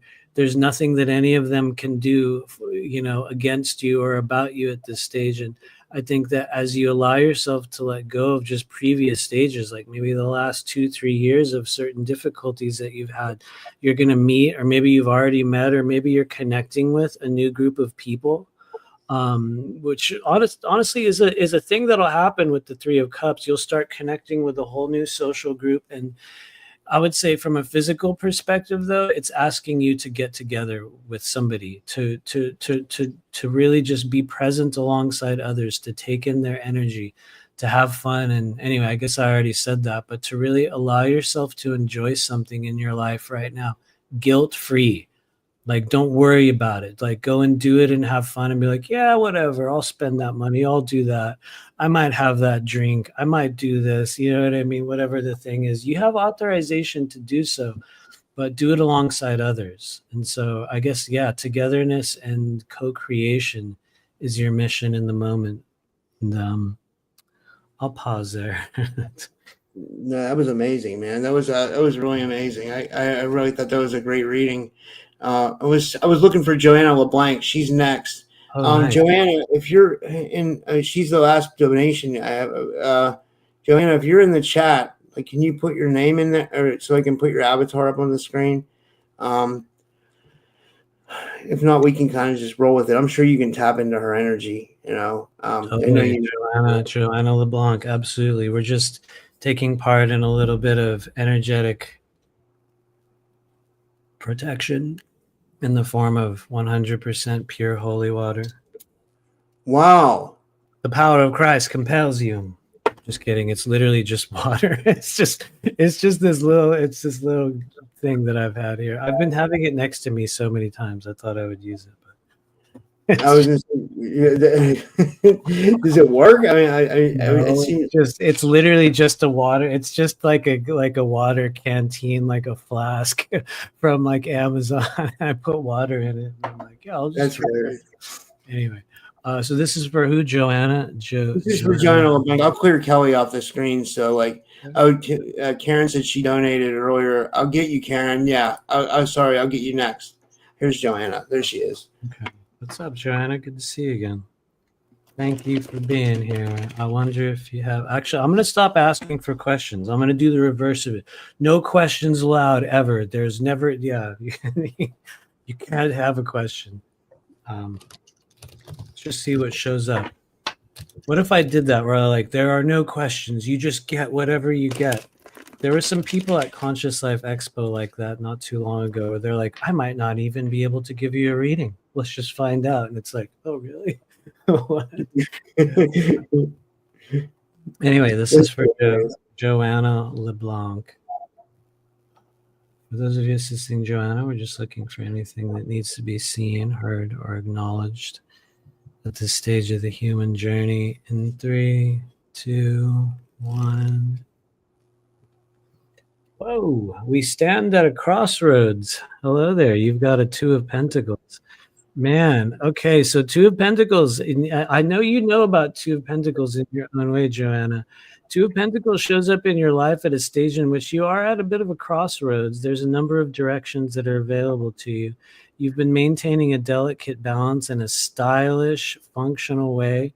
But let's be real. The 2 of Pentacles is what we would call a non-mandatory crossroads, and you're capable of either maintaining your balance right now or letting go of certain things that you've been holding on to, certain things you've been carrying. In some cases, you've been carrying him or it for a while, and it's like you're going to have to come to a stage in which you're going to need to understand certain priorities and drop certain things, and you'll have a little bit of an upset in a certain area of your life, but it's going to open you up to moving forward faster and in just greater strength and in an ability to receive more than you did before. And so I would say just bring awareness to the areas of your life that feel like a crossroads, whether it be, your work, whether it be relationships, whether it even be your physical environment. Because Pentacles will show up as a lot of things, you guys. They could be money, they could be relationships, they could be the physical body. They don't tend to be, actions or words. Those are other elements. But the thing about Pentacles is I would say they're the most versatile. They're the most versatile of the elements or the suits in the world of tarot. And so it could be a lot of stuff. It's just we see you at a crossroads, and the thing is, the kicker is you don't actually have to do anything, which is the hard part about 2 of Pentacles, because it's like Spirit will bring you to this stage where you're like, well, I could do this, I could do that, or I could just keep doing what I'm doing right now. There's no penalty for it. Well, I mean, it's not really like there's a penalty. But one thing we can say is if you continue to walk between two worlds, two ideas, two situations, two whatevers it is, you will go slower than everyone else. And that will become apparent at a time. And so if you feel that something in your life kind of slowed down all of a sudden, and you're like, damn, how come everyone's already over there and I'm still right here? Oftentimes it's because you're carrying too much of something, whether it be for someone else or yourself, or a force of energy in there, and spirit's literally saying, hey, drop that weight, stop dragging that behind you. If you do, you'll go way faster. And so you also have authorization to drop something. Hopefully you'll do it in a good way. But anyway, I'll stop there, and I pray it helps in some form. I think we have one more. I know we have one more, and then I think the Andromeda wanted a reading too. Okay. Let me see here. So this one's Karen, and she did donate earlier. I forgot. And thank you, Karen, and thank you anybody who donated. You know, like it's helping you to the conference and all that stuff. And like, and I'm gonna send you something too, Matthew, because like I appreciate you doing this. Don't, please don't. No, keep it.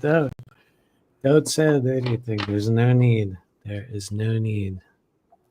We are well supported by the universe, which is to say we are barely supported by the universe, but we're supported. So it's like, no, there's no need. Dude, I want to, you know, like, you gotta move. You got expenses coming up. You better not. I'll probably send it back to you. This is all for you. No, really, this is all for you. It's an honor to get to do this. Every time I'll just say it. I'm going to be totally authentic here. There's no need for you to ever pay anything back from having me on your show, because every time I do, people end up booking. So it's like I receive a benefit from it, and my prayer is that you also, receive a benefit from it. So it's like, honestly, and I know I've said this to you, in the background, like, honestly, I think the people that come on here and do readings owe you more than you owe anybody, man. Like really, really, the opportunity that you give everybody to show up and do their thing. And anyway, Karen's been waiting since earlier today. That's a really good point. I appreciate it. That is totally. Let's do a reading for Karen, wherever you are in this world. We'll just take a few slow breaths as we connect with the energy of Karen. For anyone that has anything that needs to be seen or heard in the interest of growth, the interest of healing, expansion of spirit.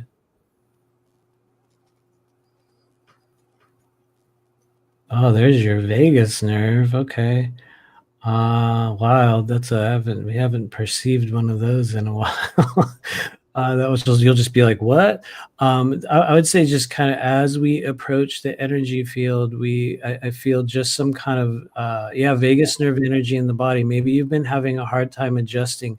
Maybe you've been having a hard time increasing your energy.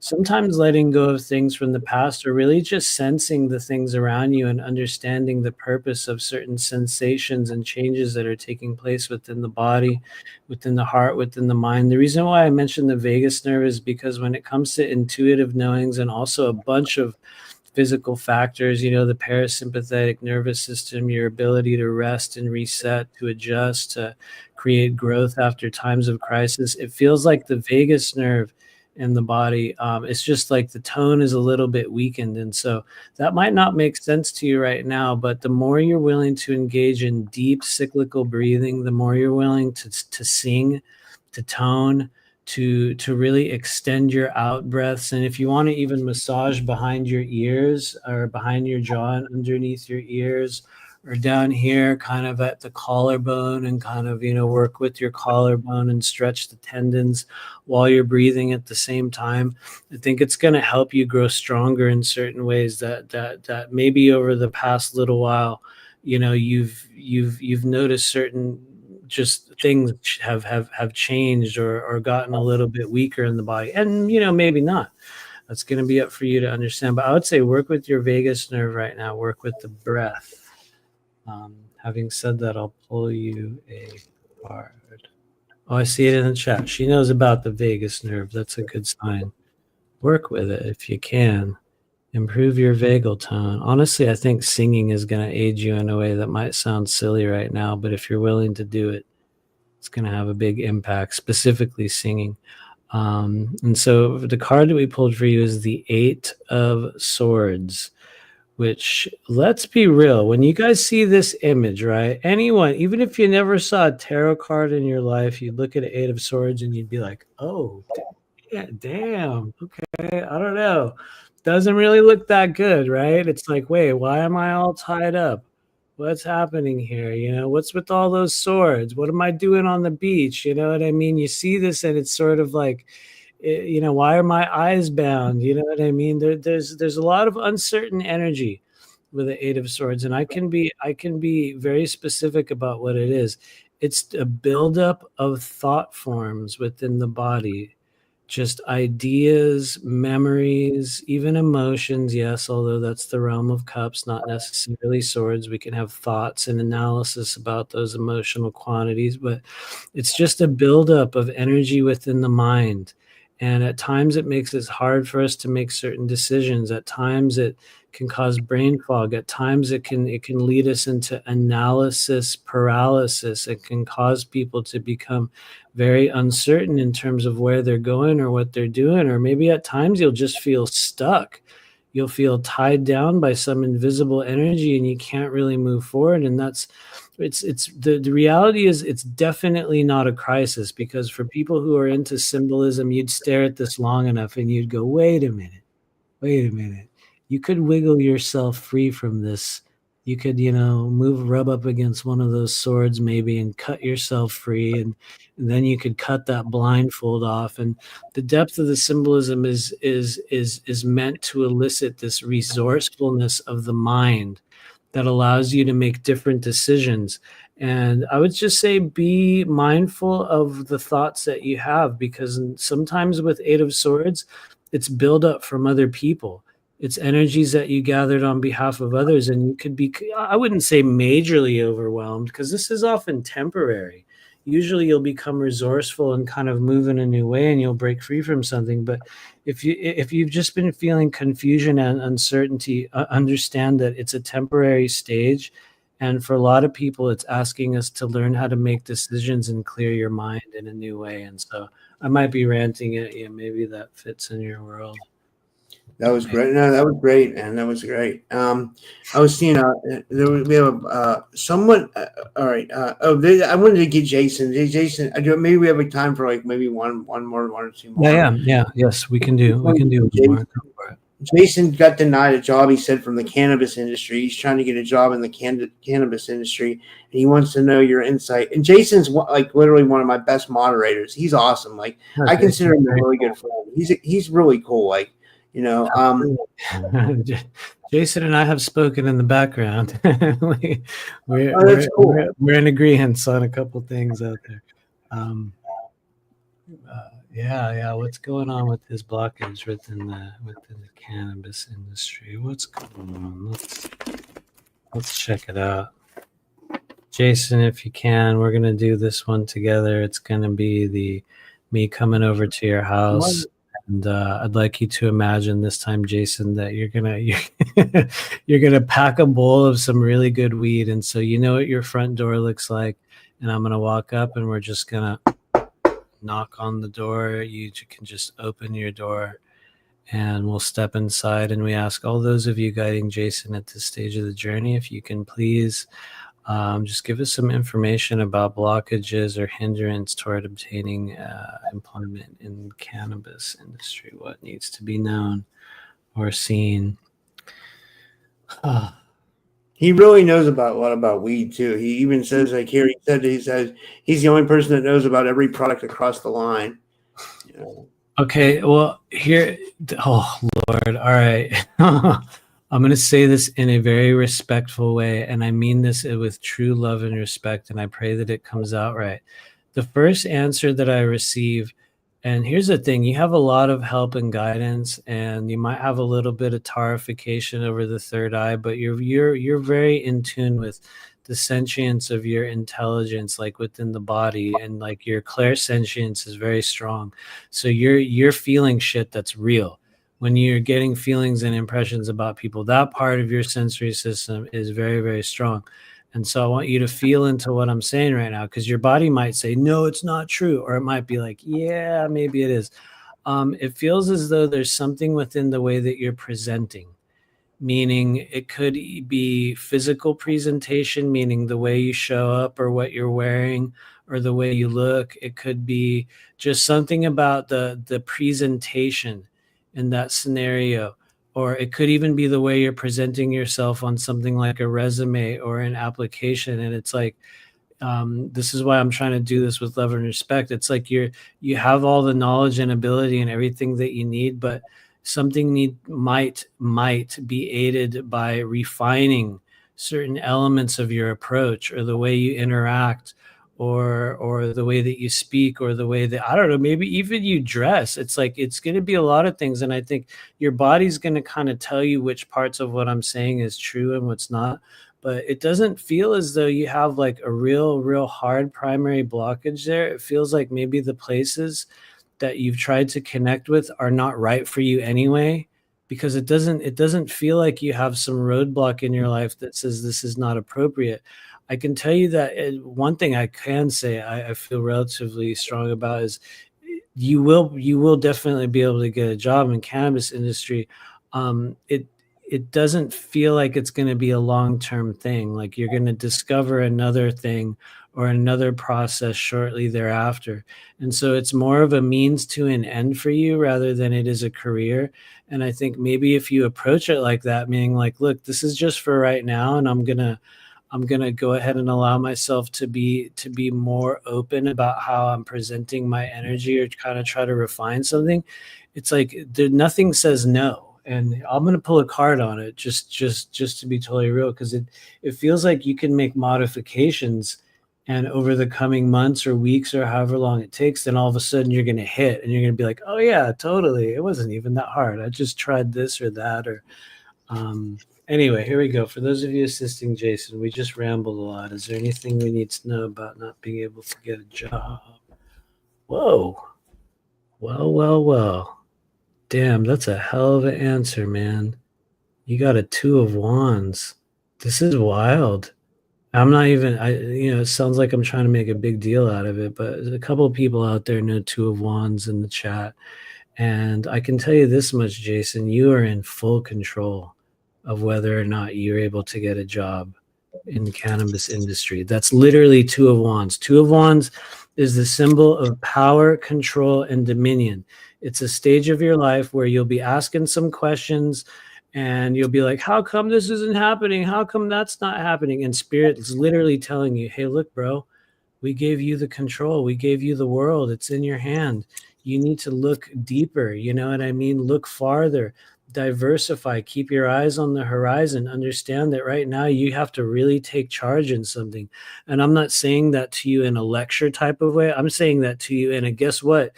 You've been granted control over this process, which is hard. This is hard for some people because it can signal situations or stages of your life where it's like, if you want something done right, you got to do it yourself. If you want to receive something, you have to literally go up and say, hey, I am looking for this thing. Can you please give me that? Or you have to take control over a situation and assert yourself in a way, be like a big, puff yourself up at times and be like, actually, I'm the one in charge. It's like you have to play that role with the 2 of Wands if you're willing to do so. If you're willing to initiate every decision, meaning you can't leave it up to other people. If you're willing to take those actions with 2 of Wands, it's like Spirit's already telling you can do it. They're like, yeah, you can have that, but you have to initiate it and you have to follow through and you have to be the one in control of the process. We gave you the opening. Now you have to kind of do something, which for some people is very comforting because it's literally them saying you can. But on the other hand, it can be frightening for some people if you're not comfortable with power, if you're not comfortable with your own authority, or maybe at times it's like you're sort of developing that in a different way. And it's like, you might have to express it differently. And so you have the ability right now to command certain things, to demonstrate power and authority. And maybe that's an approach you'll take. when you're going to like an interview or you're just trying to get an interview. You got to present yourself as an authority with the Two of Wands, and you have the right to do so. Even, check this out, even if it means you are putting yourself above others, because Two of Wands doesn't care about your morality. It doesn't give a shit if you're trying to do something evil or if you're trying to do something rightful. It's not meant to measure those things. It's about power, decisiveness, dominion, willingness to just jump forward and be like, I'm going to do it. I'm the one. Boom. If you do that, you will get it. And anyway, I'll stop there. But you can do it, man. I believe in you. You definitely can. You'll make some modifications and you'll slide in somewhere. And then probably a short time later, you'll be like, yeah, that was cool. Now I'm going to go do this over here. You know, it's like, yeah, anyway, I'll stop. I hope it helps. Oh, I think you're muted. I was going to say, could we do one more? We forgot about the Andromeda. Yeah, totally. Okay. The yeah, he's always like, yeah. Okay, I do have a question though. He says, "Do I have a feminine around me?" Do you mean feminine? Does he mean like a divine feminine being or something? Yeah, that is a term that I'm not familiar with. So, either way, we're still going to do a reading for you. But it's just okay, cool. It was just misspelling. Okay. Thank you. No, that's good, because every now and then, you know, somebody will throw out some weird term and they're like, "Oh, you don't know what that is? So and so has been talking about it for the last 2 weeks on their podcast." But I mean, you're like, "What? I don't know, bro." Every now and then, people throw out these crazy terms. Like, if you follow the right people in the spiritual community, you know what I mean? It's like, it has a very unique lexicon. Next thing you know, it's a race of aliens that are now part of the Galactic Federation of Worlds. Real quick, I wanted to show this for Jason. Jason, I don't know if you saw this. Is you can get a hold of Heather on Twitter, or on she's on Telegram, and if you need me to give you her information, she says, "We're writing cannabis culture. You shouldn't have to change yourself. DM me. I'll get you aligned in the industry." He says, "I don't know, so I don't. You can try." Yeah, I'd say use discernment. use discernment if in that one. I say that with respect. Anyway, this is for Andromedan. In 3, 2, 1, breathe in.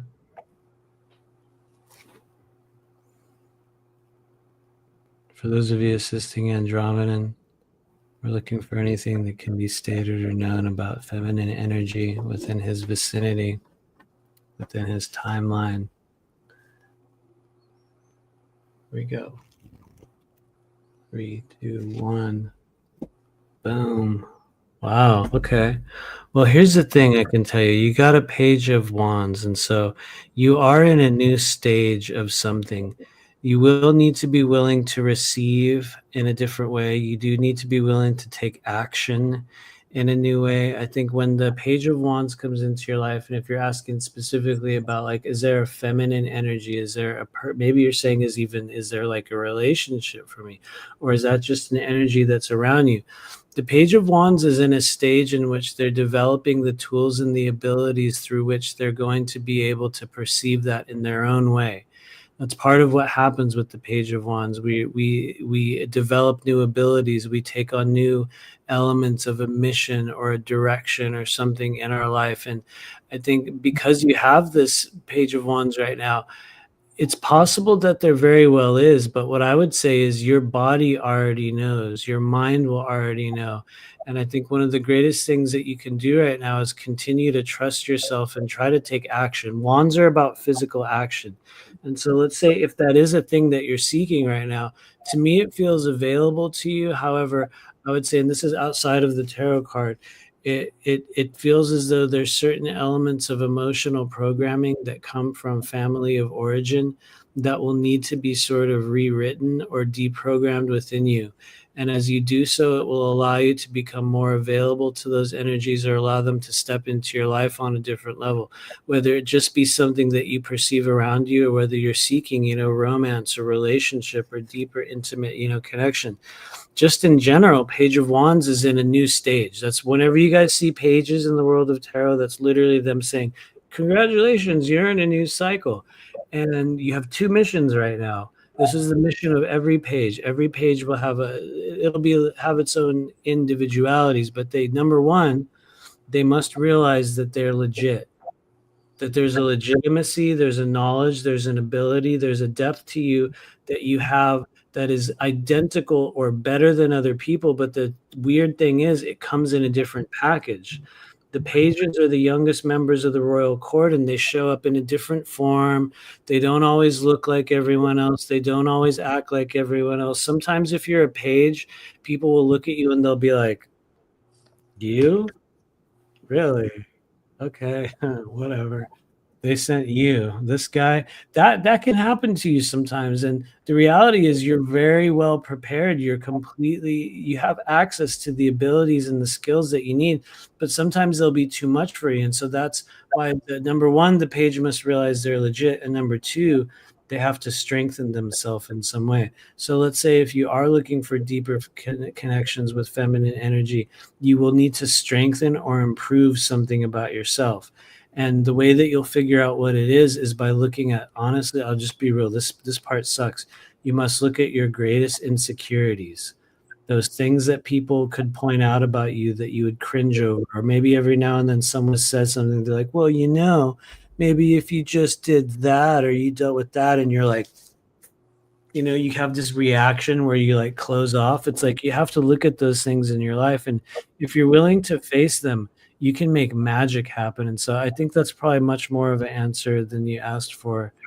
Might have gone in a weird direction, but I think you already know that that's possible and around you. So I'll stop. I'll stop there at 2 hours and 4 seconds or 5.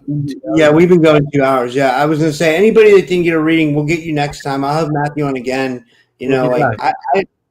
I have a show tomorrow at 2 p.m. Eastern. I have Olivia James coming on, and I told her I would write a Substack article about it too, so to like help promote the show, and then I have 2 shows at night. I don't know why I schedule so much. I just do. I'm like, it's what you do. It's literally what you do. You know what I mean? Yeah.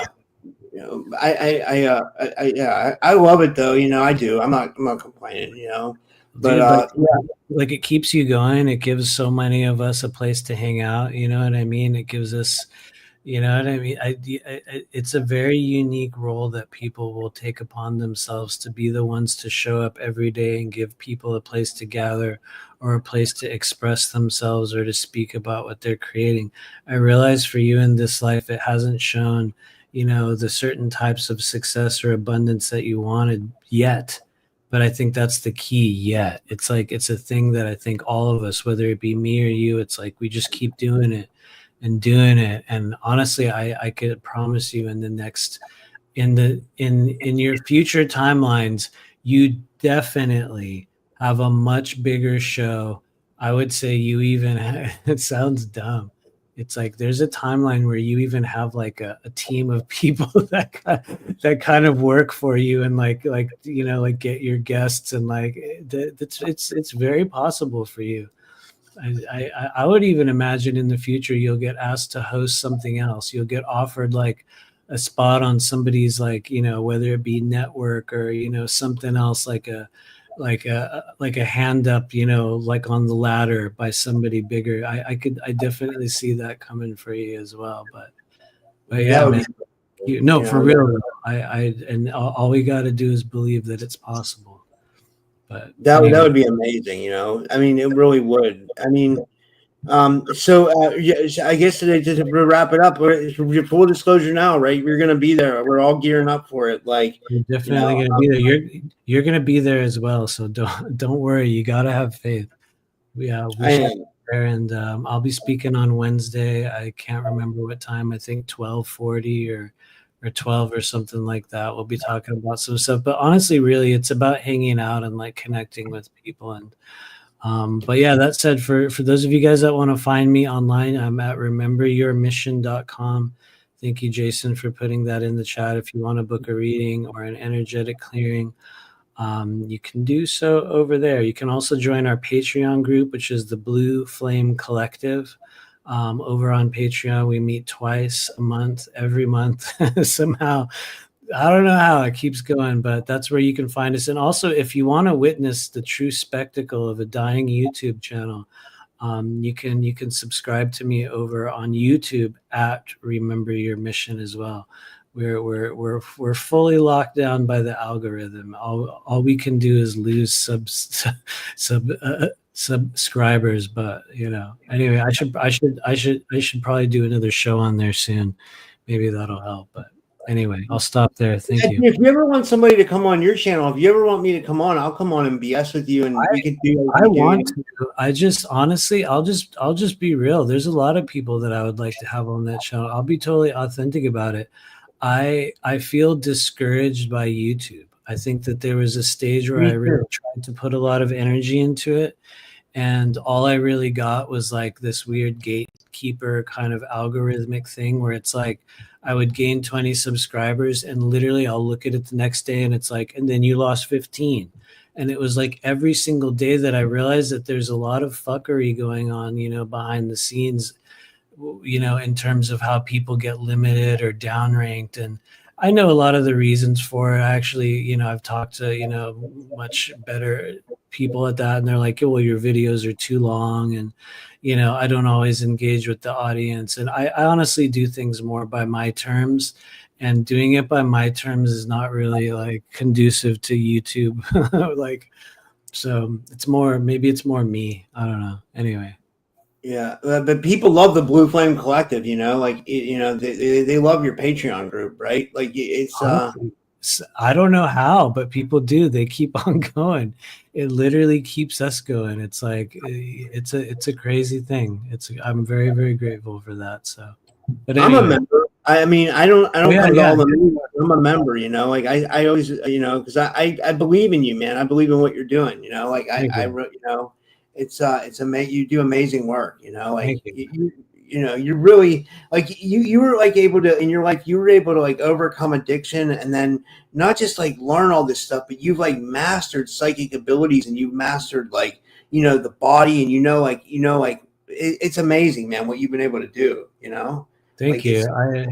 I often cringe when people say mastery on some level, because I think you come to a stage where you realize that you literally know nothing.